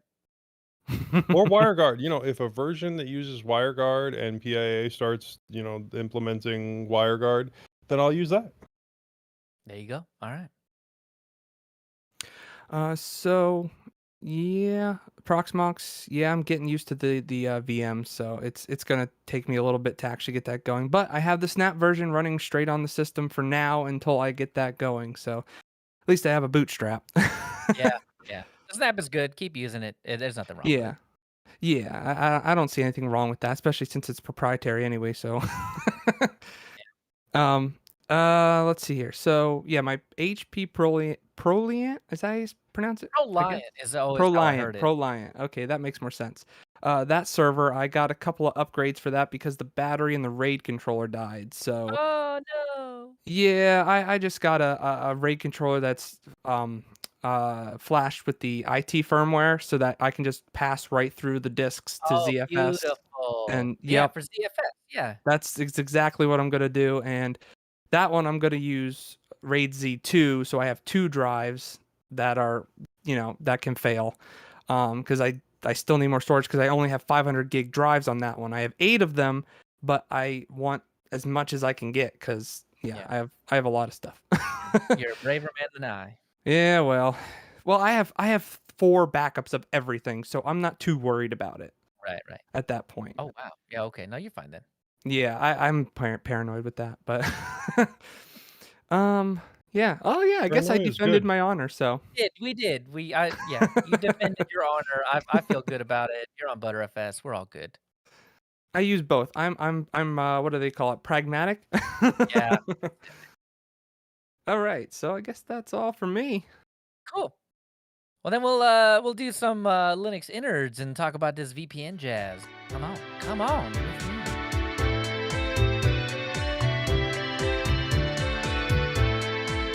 Come with me as we deep dive into VPN stuff. Lots and lots and lots of VPN stuff. I've got a story for you. So, at the beginning of my interest in VPNs, um, it was OpenVPN. That was your only choice, really. I mean, in the Linux world, that was it, right? So I had to hand configure everything, and it was a nightmare. It was so many configuration lines that you had to get just right every single time to make things work. I hated it. But I used it and it was fine, but it wasn't extremely portable. You had to set everything up. If you had a new client, you had to go through the whole rigmarole all over again. Not And then, really. but wait, I disagree. it ain't easy, man. And if you want to, I mean, seriously, Look, if you all you wanted to need set is up a that client file, and as long as it's just you using your VPN, but I had four devices. 4 devices, you can still use the same client file and the same username and password. It'll still work. Security wise, I wanted individual connections, Well, see, individual. you're making your own difficulty there. Yeah, because But he's got to security isn't. protect himself, man. Well, that's it, right? I mean, I wanted to have individual statistics. I wanted to know everything from every individual device so that I could figure stuff out, right? Well, Well, you're enter. making it more difficult then. I mean, yes, I'm not. I do not deny that I made it harder than it needed to be, but I wanted the security and I wanted the visibility into everything that was going on. That was the biggest point about a VPN. Look, I mean, if if something I happens wanted to to, one of your devices and it gets compromised and you lose that original client VPN file, then you just make a new client VPN file, share it with all the devices, and redo it yeah, all over again. how difficult is seriously, man? Like you had to. So in my instance, it would be create a new OVPN file, move it over to the one device, and then I'm done. The other 3 devices are just fine. I don't have to log on to them. I don't have to worry about them. I don't have to document whether or not I have configured them or any of that stuff. So it doesn't matter where you are on this one. There's going to be workload either front loaded, which is what I did, or back loaded, which is what you're talking about. I think it overall it doesn't matter because I've solved the issue, right? Well, PyVPN solved the issue. Creating new profiles, exporting the OVPN file, easy. It is dead easy. Folks that don't even know how difficult OVPN is to configure could easily figure out PyVPN with a little bit of help in our Telegram group or something like that. It is simple to do. And that's what I did for the longest time. And I had a OVPN file specific to each device that I was putting it on. I had individual statistics. I had all that stuff. So it was fantastic. PyVPN also has its own command line utility that creates, disables all of that stuff, all of these VPN profiles. So that I think I felt confident enough to where I could just not think about it anymore. So Pi VPN really simplified everything. But for a long time, I had heard on different shows, I had seen in Telegram channels, Discord channels, all that stuff where everybody's talking about, oh, WireGuard. And then you saw Linus himself on the mailing Well, list.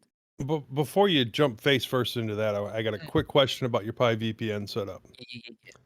Sorry, but is that set up on a Pi, or do you have it set up in an image of a Pi? At first, it was on a Pi. And then I decided I don't want this on a Pi. I want it to be slightly more portable and easier to back up. So I just implemented it on an Ubuntu VM. So it works no matter which way you do it. The performance, oh, that was it. That was another reason. The performance was going to be higher because I'm putting this on an i5, right? Versus the little Pi 2B, B2, whatever, second gen Pi on a B plus CPU. So um, I think that was the biggest thing, right? So performance and then um, portability. Those are the two things. Because I wanted to be able to back up the VM, have a copy of it, then re-implement it if things blew up for some reason. And then they ended up blowing up. So being able to re-implement that was super nice. So Linus back in 2018, and this is when I first caught wind of it because everybody went crazy over this. This is when everybody was talking about it. Um, said, by the way, on an unrelated issue, I see that Jason actually made the pull request to have WireGuard included in the kernel. Can I just once again state my love for it and hope it gets merged soon?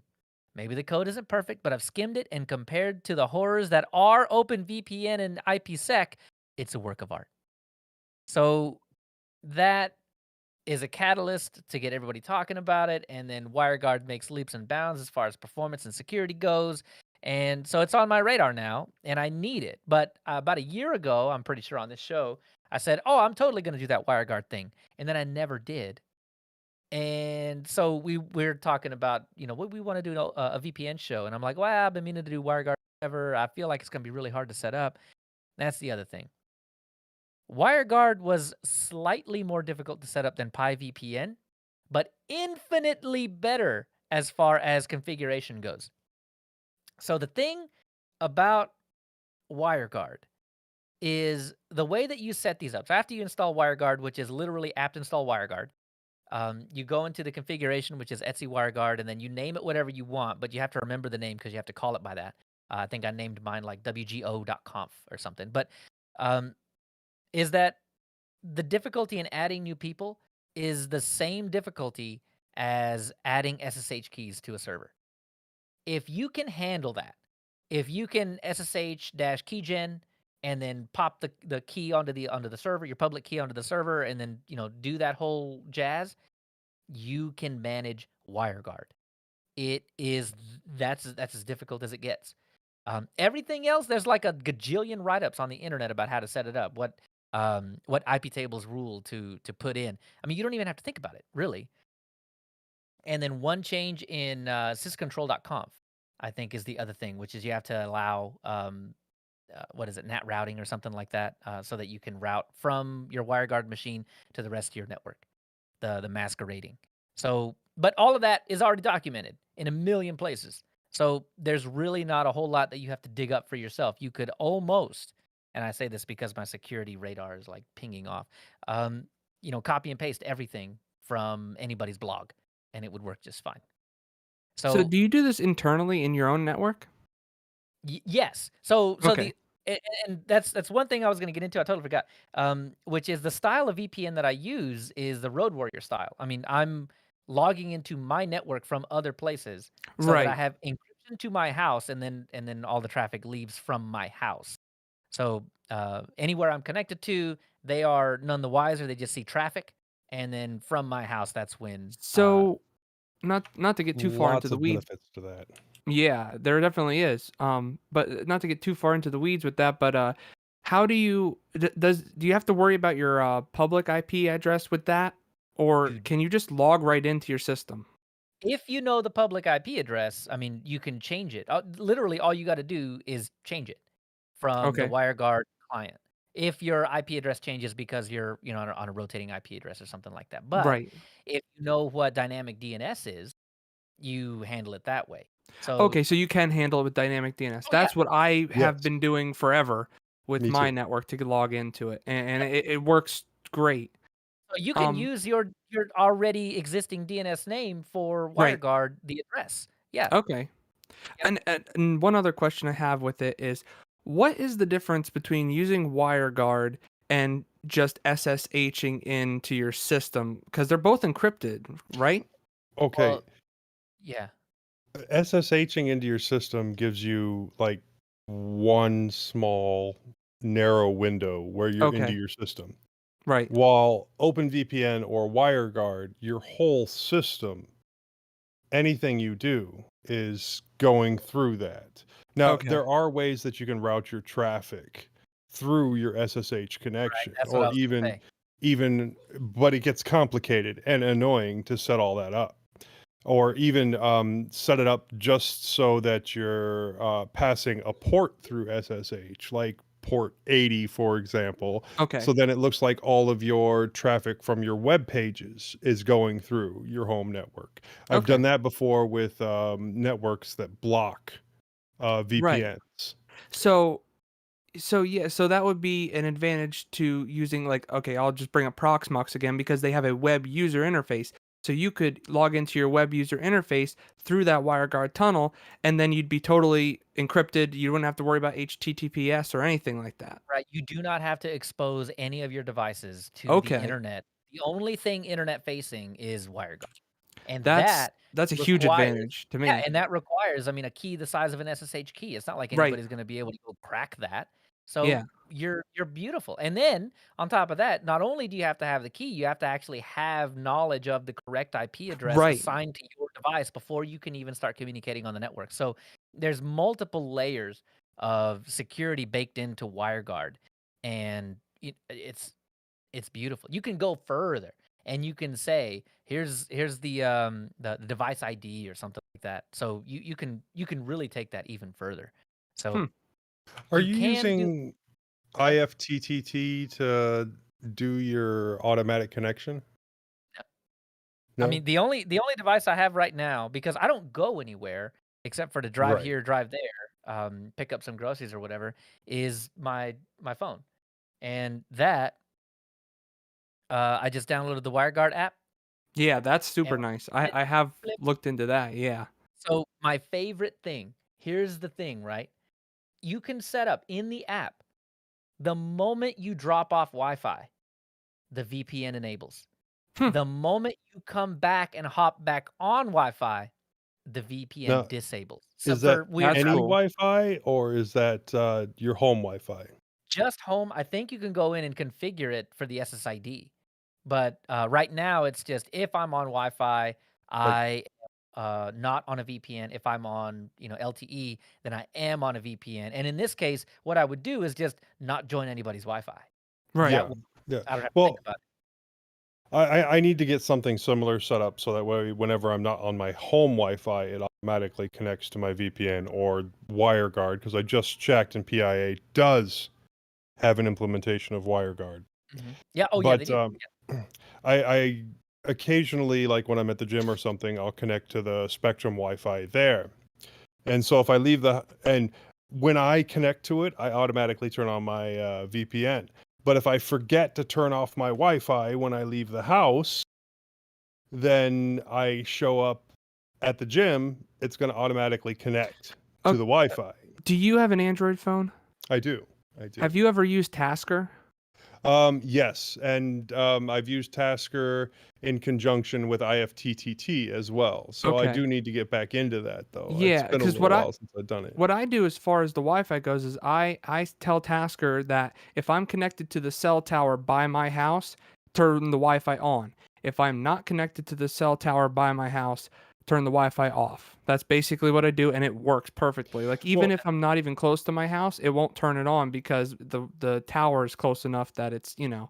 if I could set up an implementation where I would automatically connect to one of my two VPNs, then I wouldn't care if my Wi-Fi was on. As Okay, long as yeah. if I wasn't connected to my home network, it automatically turned on.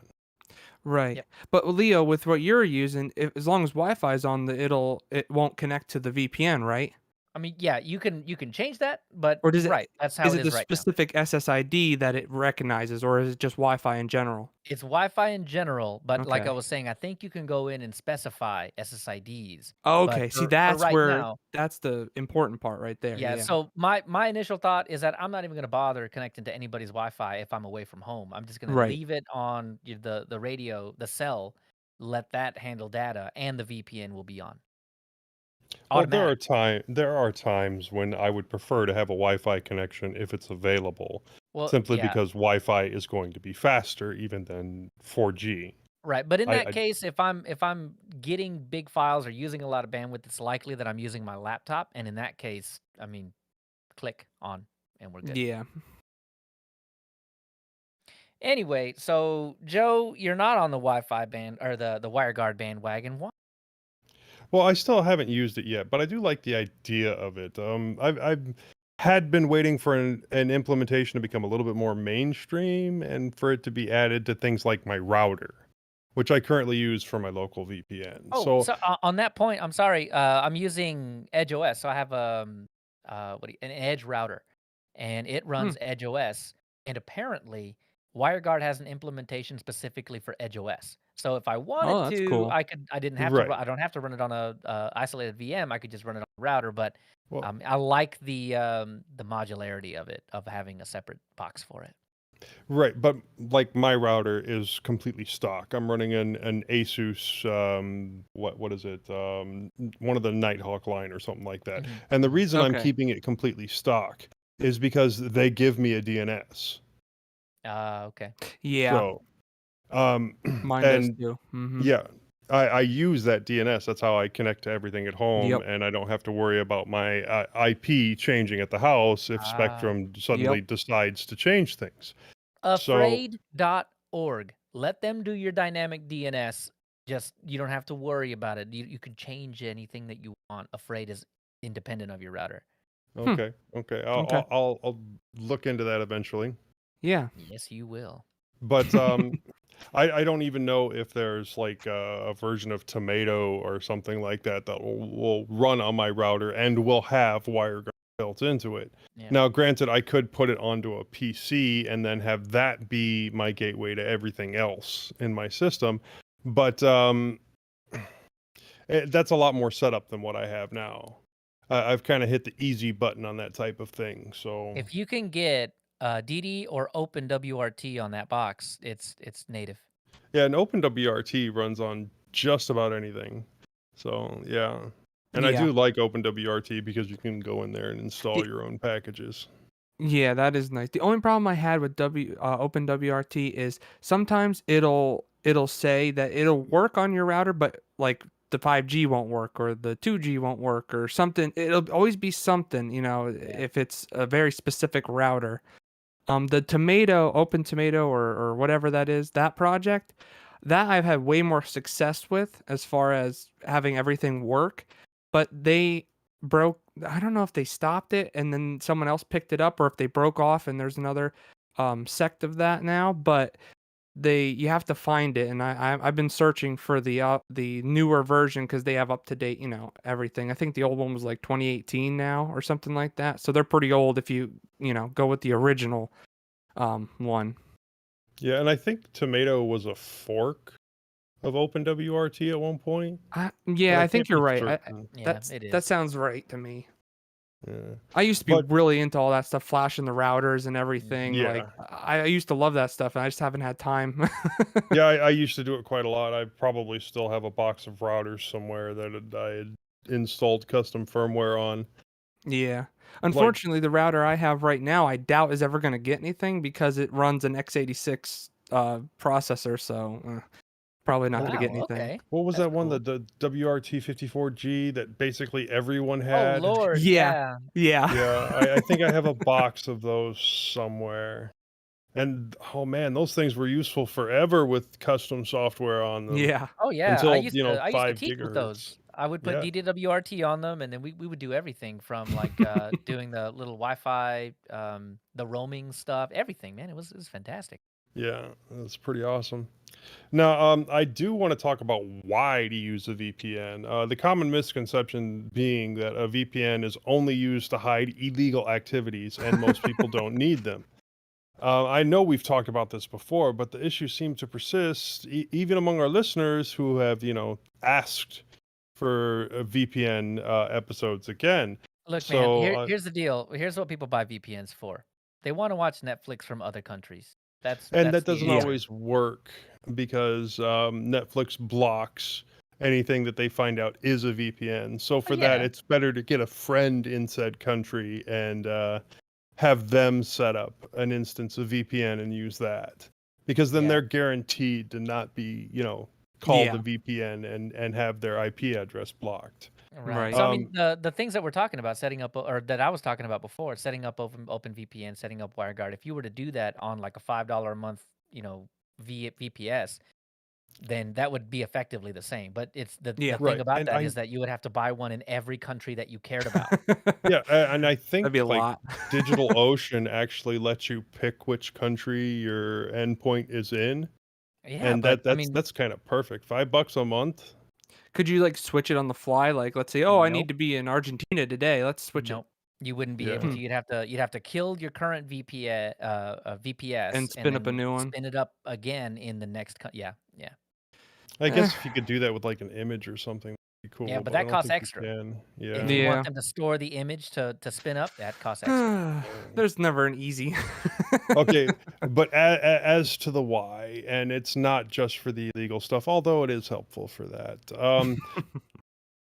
Have you ever looked at your home network and searched for available network shares, or used something like Wireshark to see what computers are on a network?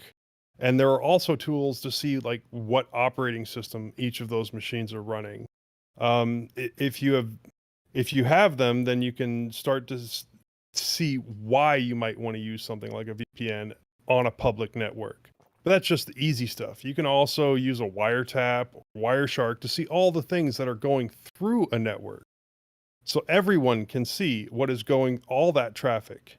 There are also ways of using exploits at that point to gain access to your device. So, by the way, Joe, something that you do all the time, which is use a Bluetooth keyboard, can also be sniffed with Wireshark, which is Yeah, why I refuse to true. ever buy one, ever. Really?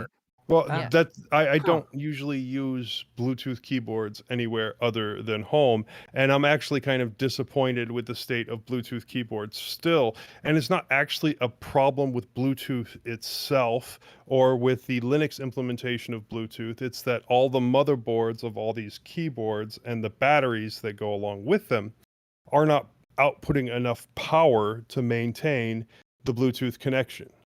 But that's a whole nother subject that I could just get lost in. So, um, the main point that I was getting to on this section is that there's this wonderful tool out there called Metasploit Oh with a yeah. lovely front end called Armitage. And I haven't used this in years, but for a while there, I was just tinkering around with it and trying stuff out. And it's basically script kiddie heaven. And if you can get on there and get it running, and it's really easy to set up. But once you have it running, you can run through the tools, see everything that's on a network, including the operating system that it has, and then basically just try every single updated exploit to see what hack works against a specific machine. It's called Hail If it hasn't, Mary. There's a if it Hail hasn't been Mary opened, option in yeah, Armitage, and that's literally what it does. It it'll you go tell through it what all of them. target, and it'll do Wow. even if it doesn't even apply to that box, it'll just try it anyway. The better way to do this, I think, is to use something. Oh, what is it? I can't remember the name of it now, but it's like See, I had too many brain farts today, man. But Uh, anyways, Utility like scanner. y- That's what it is, but I cannot remember. Well, you know that what? You that's you keep talking. no, I'll figure out what it is. yeah. But anyways, encrypting your data with a VPN is a great way to block this. So if you're on a public network, use a VPN. Also, the reason people want to use HTTPS is because that automatically encrypts it as well, so you have multiple layers of protection there. And that's the simplest way to protect yourself on a public network. Like all methods, it's not a perfect one, and it does pass the trust. And we've talked about passing the trust, and it just passes it off to someone else. But in general, it's one of the easiest ways to protect yourself. Um, a VPN is really an easy thing to set up on your home network, either using tools built into your router or setting up one on a computer in your home. It is a little bit more difficult to set one up yourself, and I'm not going to dig too deep into that setup, but it gives you a couple of handy things.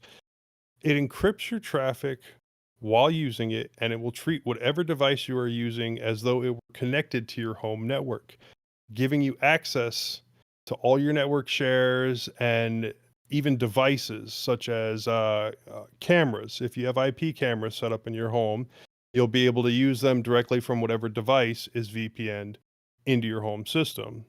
Um, I do find paid for VPNs to be useful as well. There are some things I don't want my ISP to have access to. If I do a search on a medicine that my doctor and I are talking about, I don't want ads for it to appear all over my feed, for example. Granted, a paid VPN can also allow you to do the illegal stuff if you want and maybe get away with it, but you also need to be careful which VPN provider you choose. Yeah, Um, that's a big one. yeah, Yeah, not only will they that's a shut you major down one. because they got the takedown The request takedown, or yeah. whatever. I mean, they may or may not keep logs, and that's the biggest thing, right? They can say all they want that they don't keep logs, but did they prove When it? the FBI shows up with a warrant in Right. hand, you Oh, might here, find out sir, that have they all the logs. do keep Yeah. logs. Okay. A paid for VPN provider can also be a good backup for when your home VPN is not available for whatever reason and you're out on public networks. But remember, it's just passing the trust to the end of the VPN line. In the end, you have to trust someone, or it's time to live like Jeremiah Johnson. I'm but yeah, the whole passing the trust thing, you're either passing the trust to your ISP or you're passing the trust to the person at the end of the VPN line. Devil you know Or versus the devil you don't. yeah, or you're using Onion and you're passing the trust to each and every single node in the Onion router line Right. But because you know, they're I think the biggest thing about this though is that as we were talking about in the news section, there are so many little individual things that are trying to protect your privacy. And as you cobble these things together, you do WireGuard, you do encrypted DNS using Firefox, you do the email protection now with DuckDuckGo, you do the tracking protection that's built into almost every browser except Google Chrome, because why would they do that? You have all of these bits slowly coalescing together into, and I'm not saying you're going to be anonymous on the internet. I'm saying you can be private on the internet. Yes, they're going to know that it's you that's talking to this IP address, but that's all they get. And can they glean useful information out of that? Yes, but they will have a much harder time figuring out what you're doing every single day and using targeted ads to make sure that you see the Pepsi commercial.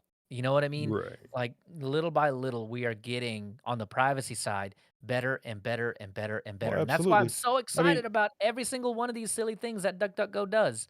think about 5 or 6 years ago, maybe a little bit longer, but yeah, HTTPS was a thing, but not everybody was using it, and you weren't getting those warnings that said you were going to a non-HTTPS location.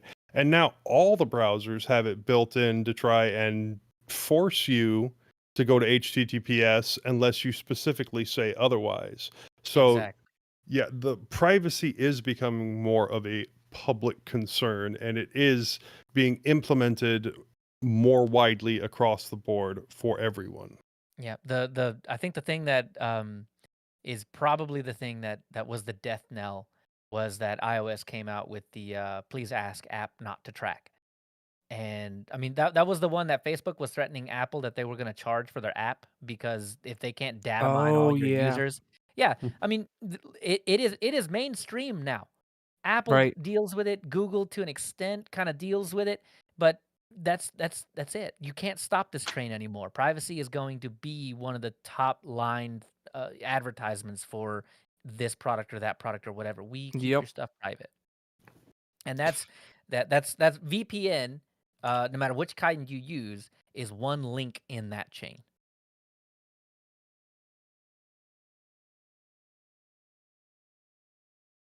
Josh, do you use a VPN anywhere?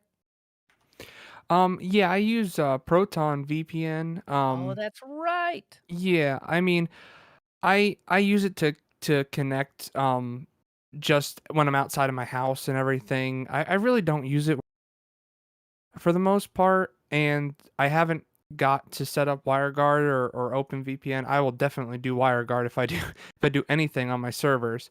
But I for the most part I just use SSH and HTTPS for Mhm. everything as far as that goes to get into my system, so it's at So, least encrypted. do you just like port forward that stuff out to the internet? Yeah, I just Okay. basically port forwarded, but yeah, bleh. I changed the ports so that it's not like gonna be That's obvious. cool. That's cool. I Yeah, mean, do all you that's just can. obscure security by obscurity, but at least it's something. Yeah, yeah, an Oh, extra step. And that's pretty much what I'm doing is what I used to do, and then once I figured out OpenVPN, then PyVPN, and yeah. then WireGuard, Yeah, n I I have to. just Yeah, Well, you guys, I you have to guys, do this stuff. you guys know that I'm a big fan of SSHFS. Mhm. Oh, I love that. And That is yeah, what I use too. I forgot to Yep, you well, mention got that. me on Yeah. that. all my tablets that leave the house are set up to automatically connect to my home VPN as soon as they hit a network and automatically connect to the SSHFS That's as cool. if they were on the local That's network. And really I nice. know I've gone over that setup a couple of times on a Mhm, couple of our mhm. different segments. But yeah, Yeah. that is a great implementation for it. You have a tablet, it only has 32 gigabytes of internal space or whatever, Right. and it automatically connects to your home network and then automatically connects to all of your server's hard drives as if they were local drives. Right. Yep. Yep. That's one big reason why I can't wait for these Linux phones and tablets to start to roll out more and more powerful devices and more usable devices for every day, because that's going to be really nice to have your security all over the place. I mean, it's Mhm. I just Well, not that it's not secure for Android or iOS to do it as long as you're doing it with encryption, but it's I don't know, it's just having Linux in your pocket connecting to another Linux thing is just I don't know, it seems to me that it's better. somebody is going to be extremely happy when it comes time for the New Year's, from the stuff we did last year, Right. Uh-huh. the predictions, since there will be a mainstream company selling a Linux device in the Stream Deck. Oh, Oh, yeah. that's Uh, right. I I don't know There if didn't it it's think going to is. about be that. me or See? not, but I was just about to make a comment on the fact that you're still not going to see a lot of Linux handheld devices just because Yeah. there's no mainstream demand for them. And Right. Mhm. then it's like, well, there's a handheld device coming out in a Yeah. couple of Yep. months. I Yep. mean, it's not phone size, so that's the main reason why like if it was a phone, like I'm not saying like if it wasn't a gaming device at all and it was a phone not by Steam by someone else, I would have pre-purchased it because Well, it has good specs, and it would have i- been decent. if it had cellular on it, then I could say you could install in something like Linphone and attach to Right. that to your Google Voice number, and you would Yeah. have a mobile phone, Basically, even yeah. if it is a Yeah. large one. Right. No, And that's totally true. But yeah. I don't know. Yeah, as far as that goes, I have high hopes for the mobile Linux stuff, but yeah. Yep. Anyway, I not do that too, subject. but high hopes, but low expectations. There you Yeah, go. exactly. All right. Well, we'll wrap this one up and head down to vibrations from the ether.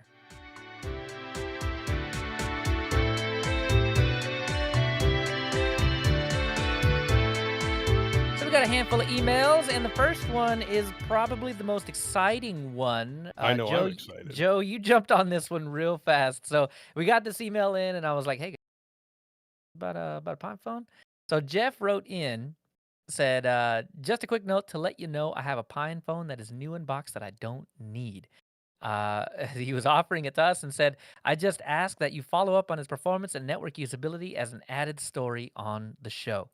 So, Now, yeah, when you posted, what was it in Discord?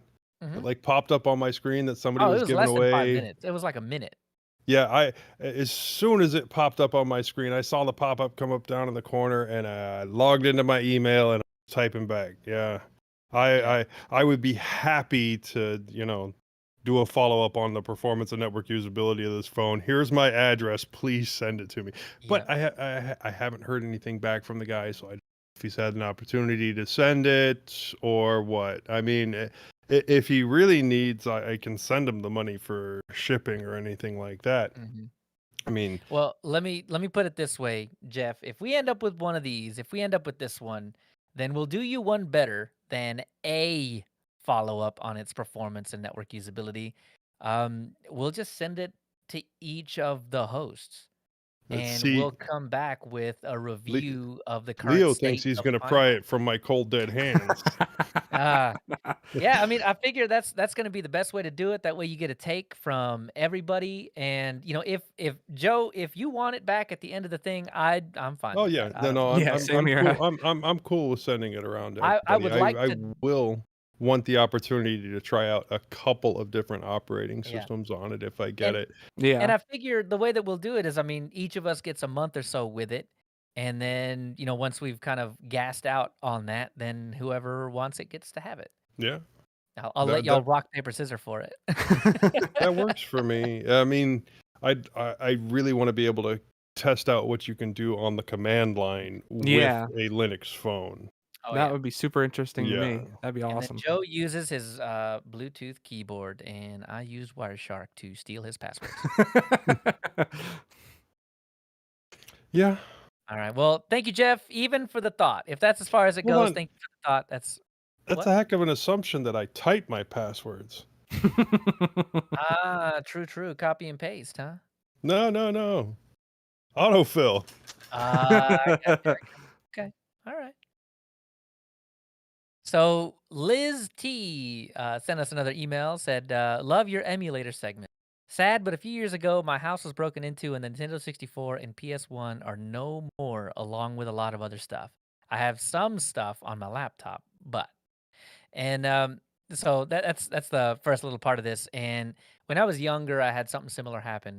My Nintendo and my Super Nintendo and all of the games were stolen, and that was one of the saddest days of my childhood, man. Yeah, When I that's went to bad.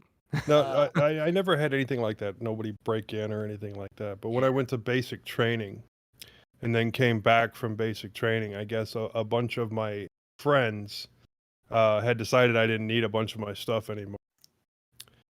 Yeah. And then when my dad moved away from my childhood home, he left, a whole bunch of stuff there. He still owns it. Mm. But evidently some people broke in then and took off with Oh, a bunch more of my stuff. And at the time, I was in Korea or something.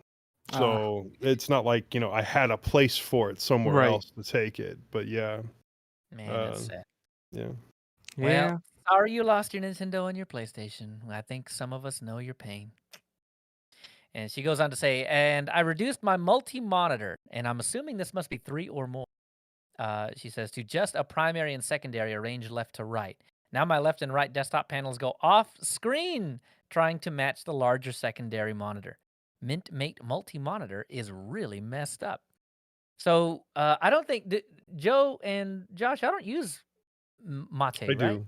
Oh, you I do? don't Oh use no, I use Mate on some systems, but none of my multi systems. Ah, Yeah, me gotcha. So neither. I use cinnamon on even on on my multi Manjaro that I'm on, I monitors. use cinnamon, so Yeah. Yeah, and I'm pretty sure on Cinnamon, it's fairly simple to get the yeah. multi-resolutions going. But, yeah, I've never I really done don't it. have different resolutions, so that's nothing. I've never Oh, actually tried that. I have the same I've resolution monitors, so well, I like, I've see used multiple resolutions on multiple monitors because I will have multiple size monitors in the past, and Cinnamon has never really had a problem. Right, because I know when I go in there, I can see the displays where you can like 90-degree one and do the whole vertical monitor Yeah, that's thing. what I do. I have a vertical one on Right. one Oh, Yeah, so side. the yeah. I resolution used to have yeah, like 4 different monitors set up. because Well, I guess your technically, yeah, it would be different. yeah, Yeah, it would be your width opposite. is now your height, and your height is your width Yeah. now. So they are technically Right. different, Yeah, I but don't have a problem with that. As far as that goes, I just turn it 90 degrees, whichever way I need to. It's never the same. I'll go, yeah. I'll try 3 different distros and I'll say clockwise or counterclockwise, and it'll always be different. So I have to try Oh them all before it. It it may also be a function of your TV. I've seen that before where, yeah. I kept going in and messing around with the different X settings to try and get it to all fit in. Mm. And then that was just causing me a major headache every time I had to do a fresh install. So what I did was I go in to my TV and switched it from what was it? I think scan to Oh pixel or yeah. something like that. Oh, I know what you're And talking then about now. Yeah. that made everything fit on the Right. screen just right, and I had no further problems. So Yeah. definitely check the monitor or the settings on the monitor itself, Oh yeah. especially if you're Yep. using something like a TV as a monitor. Yeah, Right. especially if it's recent stuff doesn't do that anymore, as far as I know. But yeah, if it's like older, that's definitely a problem. Well, Yeah, if that it's a TV resolution. because of the different, Yeah, but I'm just saying the new TVs that you don't even have to do that anymore as long okay, as you got it okay. in HDMI. Yeah. But Well, yeah, if no, it's an older my one. TVs are fairly new, and I still had that problem. Really? Oh, okay. Yeah, and I they're haven't yeah, had that definitely problem in HDMI. yeah, I haven't had that problem in probably like 2 years at least, and that's yeah, I've tried it on a couple. But yeah, I don't know. There's so many manufacturers, it could Yeah. be different that way. Well, Yeah, just mine's as long as the LG on both of EDIG is those. reported correctly to the kernel, then you should be okay. But I mean, yeah, Right, there's no yeah. telling what kind of weird issues you can run into. All right. Well, thanks for the email, Liz. I don't think we can really help out a whole lot with that, to be honest. But I did find a link that may be interesting to you, so I'll email that back to you soon. Anyway, Brad A, good thing you're here, Josh, because while he's not going to talk about ZFS, he's probably going to talk about a lot of BSD. Yeah. I haven't quite gotten into BSD yet, but I'm very interested in it. Yeah, so I don't know if he's talking to us because I don't think I've ever No. said BSD installations are hard because I No, did as a matter of fact, I think I've said BSD installs weren't any harder than a Linux install. yeah, because I did Hello System about a month ago or so, and then Now, once I figured out PKG, their package manager, I mean everything was fine. So granted, it's probably been like 8, 9, 10 years since the last time I installed BSD, but even then, it Mm. was no harder than installing Linux. right, yeah. So anyway, so he writes in says, "What is it with podcasters saying that BSDs are hard to install? I had a similar discussion with another podcaster recently. First of all, there are 3 main BSDs: FreeBSD, OpenBSD, and NetBSD. So full disclosure, just about all of my experiences with FreeBSD, which is the main, I think." Uh, and Yeah. saying distro is weird because it's not really a distro, No. but I mean, FreeBSD is the main one that you would get into anyway. Uh, anyway, he continues on. Having said that, think of FreeBSD in the same vein as Debian. There are a number of FreeBSD-based distros. Having installed both multiple times from scratch, I would say they are on par. It's more like Debian-like than Arch-like. And if you want an easier install, you should try something like GhostBSD, MidnightBSD, or NomadBSD. Those are likely easier GUI installs instead of curses installers, which is like the text-based, up, down, left, right, fill out the lines and stuff. Um, Anyway, he says, the other thing is that they're both fairly rare to have to reinstall from scratch. Inline upgrades used to work for Debian and work well for FreeBSD. I actually went a bit over 10 years between Nuke and Paves on vanilla Debian back in the day, and I'm up to 4 years-ish on vanilla FreeBSD. I say that to say this. BSD is not difficult to install, in my humble opinion, but I've been doing Unix and Linux admin for 26 years. FreeBSD is nowhere near like Arch. In fact, the PKG package manager more resembles the apt package manager in behavior. I Hmm. also want to say that at this point, installing Arch is nowhere near like installing Arch. Oh Not the yeah, way it used to there's be. an installer now. Yeah. Yeah, I And now there's an mean, installer, yeah. But you know what? FreeBSD, actually, the BSDs do resemble Arch in a lot of ways because PKG is like Pac-Man, and then they have Mhm. ports, which is like the AUR. Right. So, I mean, so in install, maybe it's more like Debian, but in actual usage, it's a lot more like Arch than some BSD folks might want to admit. So anyway, either way, I Yeah, mean, but it's pretty stable. It's not Arch in the way that like if you start installing all sorts of random packages that it's gonna break. I've never heard that with FreeBSD at least. well, I think the deal though with BSD is that Linux finally got over their the general consensus of Linux isn't for desktops. We got over that a few years ago, and Right. now the desktop has really flourished. BSDs have not gotten over that. I mean, Right. yes, there are distros that are focused on the desktop, but those distros in the main BSD forums tend to be shunned and made fun of a lot Yeah. because BSDs aren't really targeted for the desktop. So Right. Oh, they still have that animosity going on. Right. They haven't gotten And past that. there isn't really any BSD.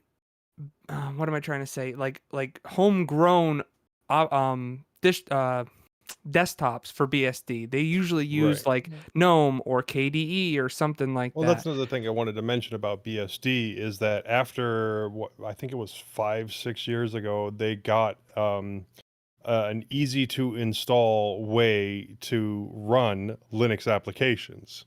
And Right. then Yeah. Oh, that after compatibility that, layer you thing. saw like all the desktops migrating over to BSD and Right. making things a little bit easier. So yeah, it as long as you can run Linux applications on BSD, it's perfectly usable in my Well, opinion. I don't think it's I mean, it's open source applications, it's not Linux applications, it's that they just compile it themselves using ports. Oh, So, okay. it's like the Okay. Hmm. AUR. And, Right. that goes with absolutely everything. I mean, you were able to run GNOME before this compatibility layer thing. I don't even think that that had anything to do with it, because Plasma well, before Plasma, KDE has been available on the BSDs for a very, very long time. Right. Yeah. And There was. Hello System, what I was testing around with uses OpenBox, I think. Hmm. So Hmm. that's another one of those. Yeah, they were just talking about this on one of the podcasts I was listening to. It might have been the BSD podcast. I can't remember, but they were talking about how with the Linux desktops, there's some like little functions that you have to change in there to get them to Mhm. work correctly because they just don't translate between Linux Yeah, and BSD. So right. that was the main hurdle for that. That's why I'm pretty sure it's called the Lumia desktop or Yeah, Lumina and that's desktop. the BSD That is one, a right? Yeah, that's a BSD based. Like that's from BSD. He made it from scratch for BSD. Cool. So Yeah, but that's the thing, right? Like, they had to bolt on right. stuff to make it Yeah. work because it's not primarily maybe one day, but it's not primarily a desktop operating system, and, yeah, I mean, there's way more animosity around than Yeah. it resembles Linux about 8 to 10 years ago, where, people were like, "Why would you even run it on the desktop? That's silly." Right, but, Ubuntu existed, but still, it still had that vibe, and BSD Yeah. still fighting with that, and I don't even know if they're fighting with it because I don't know that that's what they want, but folks like BSDs on their desktops, so some people.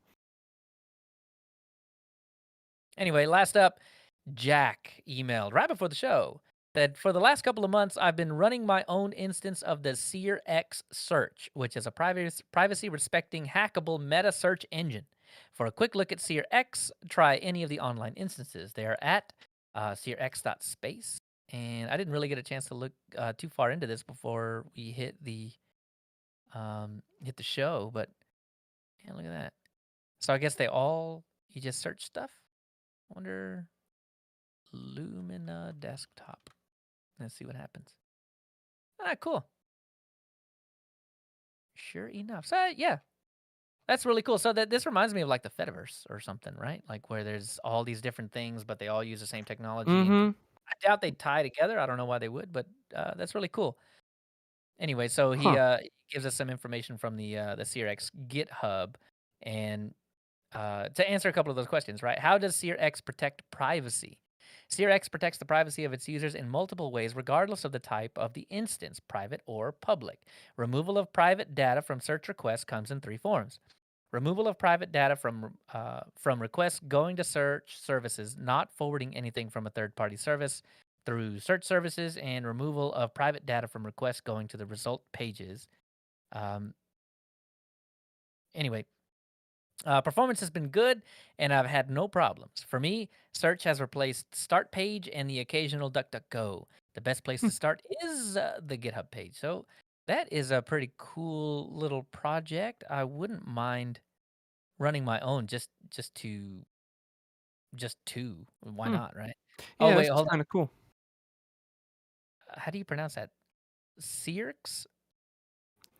Because Oh, it's not yeah. a X. It's not X. It's not Sir X. It's whatever that Steaks. phonetic little thing is. Yeah, it's an upside down E. I don't know what that means. I don't either. I'd have to look that up. Wikipedia, help. Anyway, so we'll figure out how to pronounce this thing for the next episode. But yeah, take a look at that. And it's just interesting. It's just really cool. So I didn't know that you could run your own search engine, but you can, and you can be sure that your own search engine respects your own privacy. That's pretty cool. So yeah, that'll do it for the feedback, and we'll head down to check this out.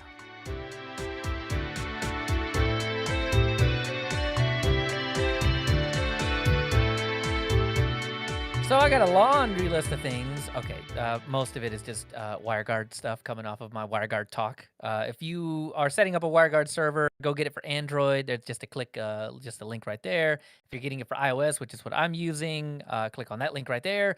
And if you're using WireGuard on like anything, Windows, Mac OS, Linuxes, all of the things, everything. They're free. I saw free BSD in the list because we were talking about BSD. So that means that it'll likely work on all the BSDs. So WireGuard is just everywhere. If you're planning on spinning up a VPN of your own, just do WireGuard, and there are all the links to get started. So Anonymous Technophile added a really cool project called Team Piped. Okay, so we just got done looking at Cirx, I think. Maybe that's how you pronounce that. Um, and it was the privacy respecting search thing. This is the privacy respecting YouTube search. Uh-huh. So, yeah, basically what it is just a YouTube search, but it doesn't send all the telemetry and craziness to YouTube.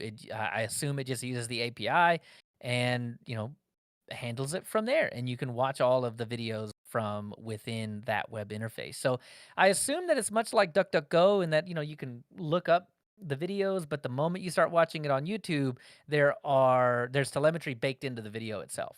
So that will likely still be. I don't know if I don't imagine they just copy all the videos and serve them up to you. There's no way. But yeah, either way, this is a really cool implementation of a YouTube search. So it kind of reminds me of Pipewire. No, not Pipewire. What do you use, Josh? New pipe. New Pipe. That's it. Yeah, that's a So whole like all-in-one thing where you just it's basically like the YouTube app except for it just gets rid of all that tracking and well, right, I think as much as it can. I don't know if it can get rid of everything, but right. no Yeah. ads or anything like that either. That's nice. I suppose this is the web version of that. So really, really cool stuff, man. So thank you, Anonymous Can you Technophile. Yep. download with this website?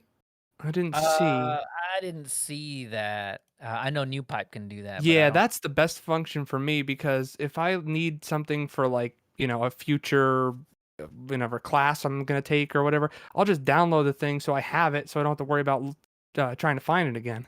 Yep.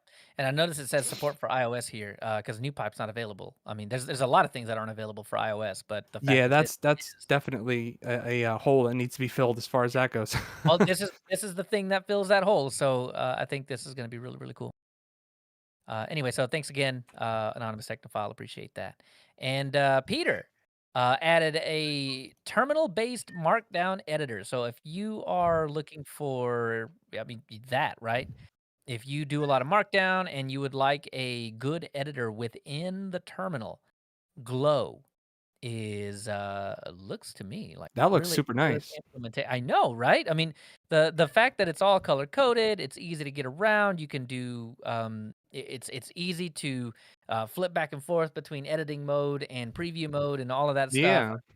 It's just fantastic. So there's a lot of ways to get it. I mean, obviously you can get it in Mac OS and Arch and all of that kind of good stuff. But if you are not on the list, which looks like the Ubuntu's are not on the list at the moment. You'll need to compile it from source, which doesn't seem to me to be that difficult, to be honest. It's a 3-command thing. Just copy the thing, get in the directory, and go build. Yep. Easy It is peasy. in the AUR. Yeah, I figured it would be. Always is. But soon enough, there'll be a PPA or something like that to get it over on the Ubuntu side. So really cool stuff. I'm going to give it a shot. I haven't done it yet, which I meant to and did not get a chance to. Anyway, Joe, you got something. Yeah, I've been thinking about replacing the head unit in my vehicle. So I found this interesting video from, I think it wasn't Tampa Tech. Hold on. It is Nova Spirit Tech. And talking about his Raspberry Pi head unit that he put into his car with a little display. And this is after him using it for a month and talking about how it's working for him, boot up times, things you can do to improve boot up times, and the fact that it was able to take, 140-degree temperature inside the vehicle without melting. Right. So my So, truck doesn't have any of this. Yeah. The Bronco that I've got does, but my truck is dumb. So this would be pretty cool. right, and it's just, a Raspberry Pi and a screen, and then he talks about the setup that he did to get it to automatically turn on, and the setup to get it to shut down correctly instead of just killing power to it. Right. So, Yeah, and it looks like yeah. he it looks like he powers it through the input output pins. Yeah, that's how he turns That's it on. cool. And there's Yeah. like, it's not a battery, it's like I want to say transistor, but I don't think it's the right word. It But it says something just about a relay module. Yeah, relay module. So it holds the power and it holds enough power for it to go through the finish turning the key and Yeah, kicking that's it really cool. over. And then it holds enough power so that when you turn the vehicle off, it can do a graceful shutdown of the Pi. So that way you're not, killing Right. the micro SD card from just killing the power to it. That's smart. Yeah, wow, that's Yeah. really cool. Yeah, and it looks like a really cool build. I need to go in and find his other video on when he initially set it up and all the wiring and things like that, and then decide if I want to do my own or just buy an Android head unit. And yeah, I mean, I think Does the he cost would end up being very similar. Yeah. Does he tell you what does he use Android for it or Well, he's using a Pi, so I'm pretty sure. Yeah, it looks like Android there. Yeah, that's what I was thinking because it looks like the Yeah, torque. Oh yeah, it's definitely Android. I can see. yeah. Yeah, it looks like he's using the torque application for He- to He's display using everything. the the version of Open Auto Pro. Oh, okay, so it's kind of the same. Yeah. Yeah, Okay, I think Yeah, that's that I was really a use cool though. I use variant of Torque with Android. a Bluetooth OBD thing. Yeah. Right. That's Yeah, fantastic. yeah. It gives you all kinds of stats. And I'm sure that, he has the exact same OBD setup for it. Yep. So, Mhm. That's yeah. super cool. Wow. Yep, pretty And I cool. do like that guy's videos. You could do Sometimes he anything with drones an. on a little, but hmm? Sorry, no, I was gonna say you could do anything with a pie. Yeah, Yeah. just about, man. Yeah. Yeah, and he said that even, running the Pi when it's super hot out in the middle of a heat wave, it didn't overheat and like turn off in the middle of a drive or anything. So, Yeah. Yeah, because it's those head units get hot, man. right. If Oh, you yeah, feel them, man, they get really hot. It's essentially right on. functioning the way a head unit should, Should be. which Yep. is awesome. And one of the nice things about it, even though it would end up costing you about the same by the time you got done paying for the screen and the ancillary parts, and he's even talking about, future builds and putting an FM receiver USB into there. And it is the expandability and the replaceability if something does Right. go bad. So if your Raspberry Pi dies, which I doubt would be the first thing to die, but if that dies, that's what, a $35 to $80 fix depending on which one you're using. If the micro SD card dies, that's a pretty simple fix as long as you got the image available. Yeah, just Um, copy everything. Make sure you have a copy. Yeah.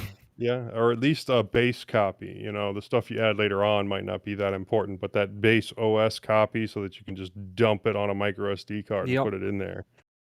But yeah, all the parts being user replaceable really adds to the longevity of the device. Yep, for sure.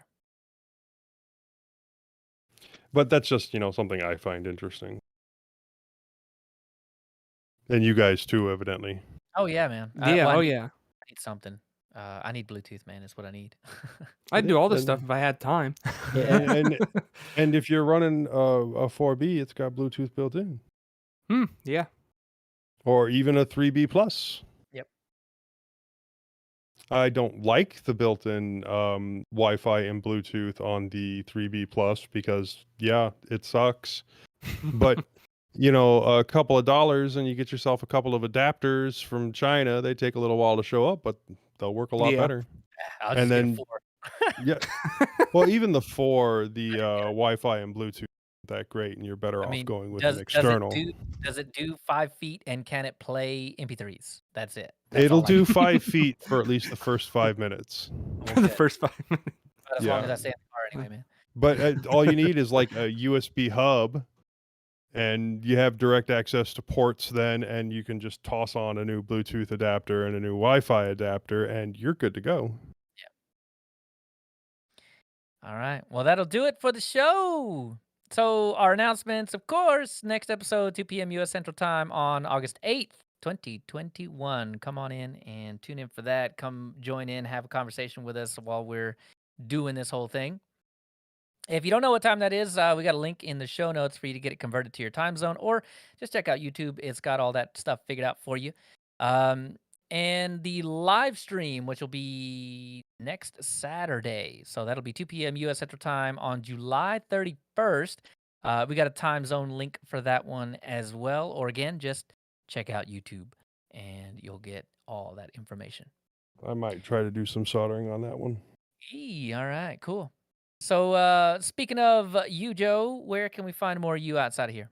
Well, you can catch me on a couple other podcasts. I'm on the Linux Link Tech Show, which is at tllts.org. I'm on the Linux Lugcast, which you can find at linuxlugcast.com. You can find me on MeWe, or you can send me an email directly, jb@mintcast.org. Bo's not here this go around, but you can get him at theundercastnetwork.com or the Undercast Collective, as well as Crowbar Kernel Panic. He was almost here today. Almost. Tony Hughes also taking a break. You can get him at HPR, host ID 338, Twitter at TonyH1212, th@mintcast.org, DistroHoppersDigest@gmail.com as well. And Josh, what about you? You can email me here at joshontech@mintcast.org. And you can find me on pretty much all the other social sites at Josh on Tech. Oh, and Crowbar Kernel Panic. Can't forget that. I should put that in right after the mintcast thing. Yeah. Hey, I'll go find the link too. I need to make that blue. Oh, that's true. Yeah, I was gonna do it, but I keep forgetting. And Mike, you can get him at mike@mintcast.org or Grouchy M on Discord. As for me, leochavez.org and at leochavez on Twitter, leo@c.im on Mastodon. You can listen to me more at linuxspace.show or buy me a coffee. Before we leave, we want to make sure to acknowledge some of the people who make mintCast possible. Owen Peary for our audio editing, Josh Lowe for all of his work on the website, Hobstar for the logo, InitRD for the animated version on Discord, and Londoner for our time sync. Also, everybody that throws in links into Telegram, Discord, or any of the places so that we can have news for you every single time. Bytemark Hosting for hosting mintcast.org and our Mumble server, archive.org for hosting our audio files, HPR for our backup Mumble room, and the Linux Mint development team for the fine distro we love to talk about every fortnight. Thanks, Clem. Thanks, Clem. And Code. Thanks, Clem. And that's it. Yay! 2 hours, 25 minutes. That's pretty good. That's not too bad, considering I don't think any of us actually cared how long any of it went. We just went. I know. I didn't really look. I didn't notice you put times down now. Thanks, Mark. We didn't go over too much on anything. No, I don't think so. Especially considering there was only 3 of us. Well, I think what ended up happening is we bantered more, right? I mean, Yeah. I That think seems with to a happen when there's less people, as we kind of like yes, go off each other a little more. yes, I think that is a very big thing. Otherwise, I think we Yeah, you were run out of talking about time. my section being all long and everything. My section was only long in Leo. You quit fibbing right now, Joe. Quit fibbing. I'm not fibbing. Oh no, I know. I can smell the fibs from here. All Look at it. right, Look at tenacity. it. It's a Don't whole fail me page. now. Hey, It's hey, a whole you know that sometimes I'll put like 3 pages there and it'll still take me like 6 minutes to go through the whole No, thing. no, no. You think it takes 6 minutes. It takes 16. No. No, it Oh, doesn't. man. All I right. just like really writing out my notes so I don't I forget keep, anything. I know. I keep giving you hell about it, and I know you give me hell about it, but neither of us have ever actually timed it, so we're just talking trash to talk trash. Yeah. Yeah. So Yeah. I can say about tenacity that the only thing I could tell that was different was that instead of the waveform being orange or yellow or whatever, it's blue, which is actually kind of nice. Well, is it blue on a white background? You know what? I don't know. I didn't check that out. Let me It's blue for me on their light mode. It is orange for me on their dark mode, and I use dark mode all the Oh, time. see, I'm on dark mode and it's blue. Oh, So let's cool. go to light. Let's go to light. Nope, it's still blue for me. Oh, It okay. actually looks really nice on the dark mode.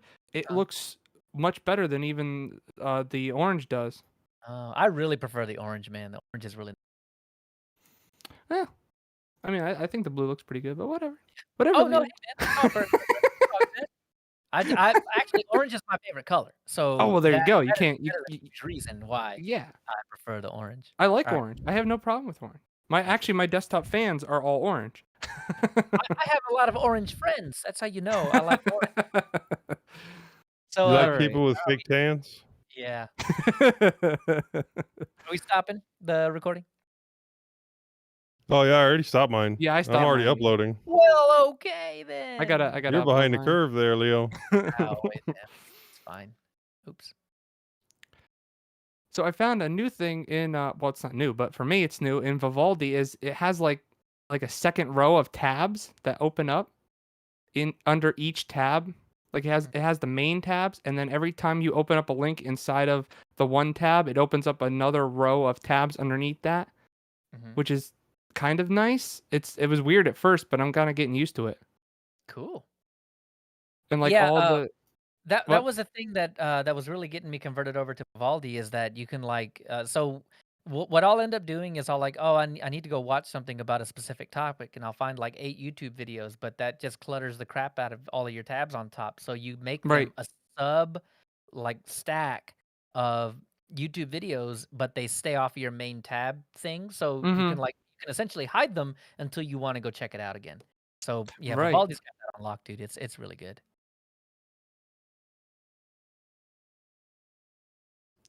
All right, let's see how Tenacity did. Seems like everything's the same. Didn't notice Cool. anything different other than the blue. Well, I mean, technically, there really shouldn't be anything different because Audacity hasn't even added the telemetry yet. I know. I do Silly. like their symbol though. Their symbol looks pretty cool. I have to go look.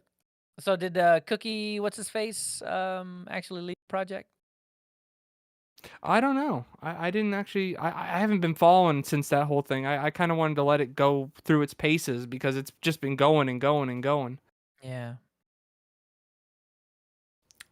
Contributors.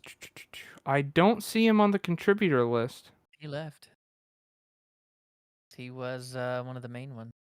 Yeah. So Paul Licamelli is the Mm-hmm. well, the guy that contributed the most so far. Right. James Crook, Elucia, Steve Dalton, David Bales, Wyndon the W, CRSIB, Pokechoo, 22, Henrik J, Emma Bray. Thanks, y'all, for keeping this. You know what? Let me just go real fast. It's like credits in the thing because I don't want to read everybody's name, but these people are at least somewhat active in this project, so it's a lot of people. Look at Yeah, this. there's quite a few. More than I thought there'd be already. There we go. Taco Bell has nacho fries again. Ooh. That sounds said good. Taco Bell's a curse word, man. It kind of is anymore. They destroyed their Anymore. menu. Yeah. Hey, Anymore. I liked Taco Bell. You know, it might be white people Mexican food, but it was close by, it was cheap, and it's basically the Yeah. healthiest of all the fast food chains. Is it? No, it is. Is It it really though? is. Yes. Well, That's you not already saying ruined it much. by saying fast That's food like saying it's the top tier garbage, but chain. Yeah. it's still the healthiest of the fast food chains. Mm-hmm.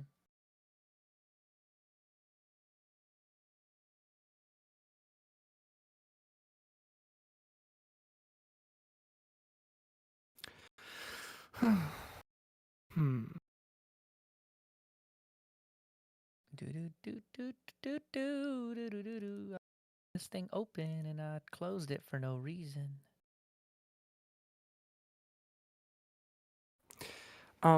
Do you use the like with Firefox? I should start with that.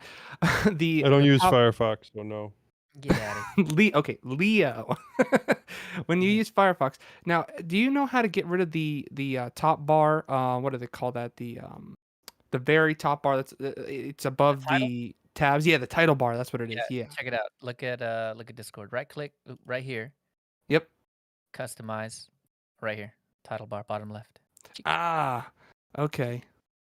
cheek. Oh wait, it doesn't actually show you on Discord. But yeah, it's that check. Oops, it's that checkbox down there. Wait, where's the customize button? Right click in the empty area of the tabs, Okay. and it's customize toolbar. Oh, that's where they hit it. I've been looking for that. Thank you. It's that they didn't hide it. It's the same spot. I know, but I no, it used to be in the menu. Did it?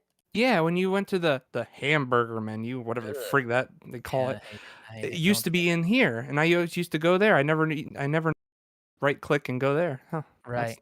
That's nice to know. Well, thank you. I Yep, appreciate you're that. welcome. That'll fix it I every time, man. I definitely needed that. Yeah, so good. All right, y'all. I guess we'll call it quits. I'm hungry, man. I didn't eat lunch today. I'm really hungry. It's time to go eat. I was just eating during the show. Oh man. Yeah, no, I just don't like to take food back here. It's summertime. There are bugs everywhere. They'll find your food. Yeah. Yeah. All right, y'all. Well, I'm gonna get out of here. Go kill the live stream. Everybody that's still listening on YouTube, thanks for coming. I appreciate you, and we'll see you again in a couple of weeks. Well, actually, we'll see you again on Saturday. Ha! See you on Saturday.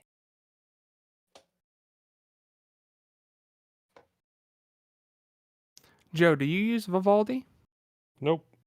Which one do you use? Chrome? Oh, you just use straight Chrome? Straight Chrome. Okay, gotcha. Just curious. So why do you use Chrome? Habit.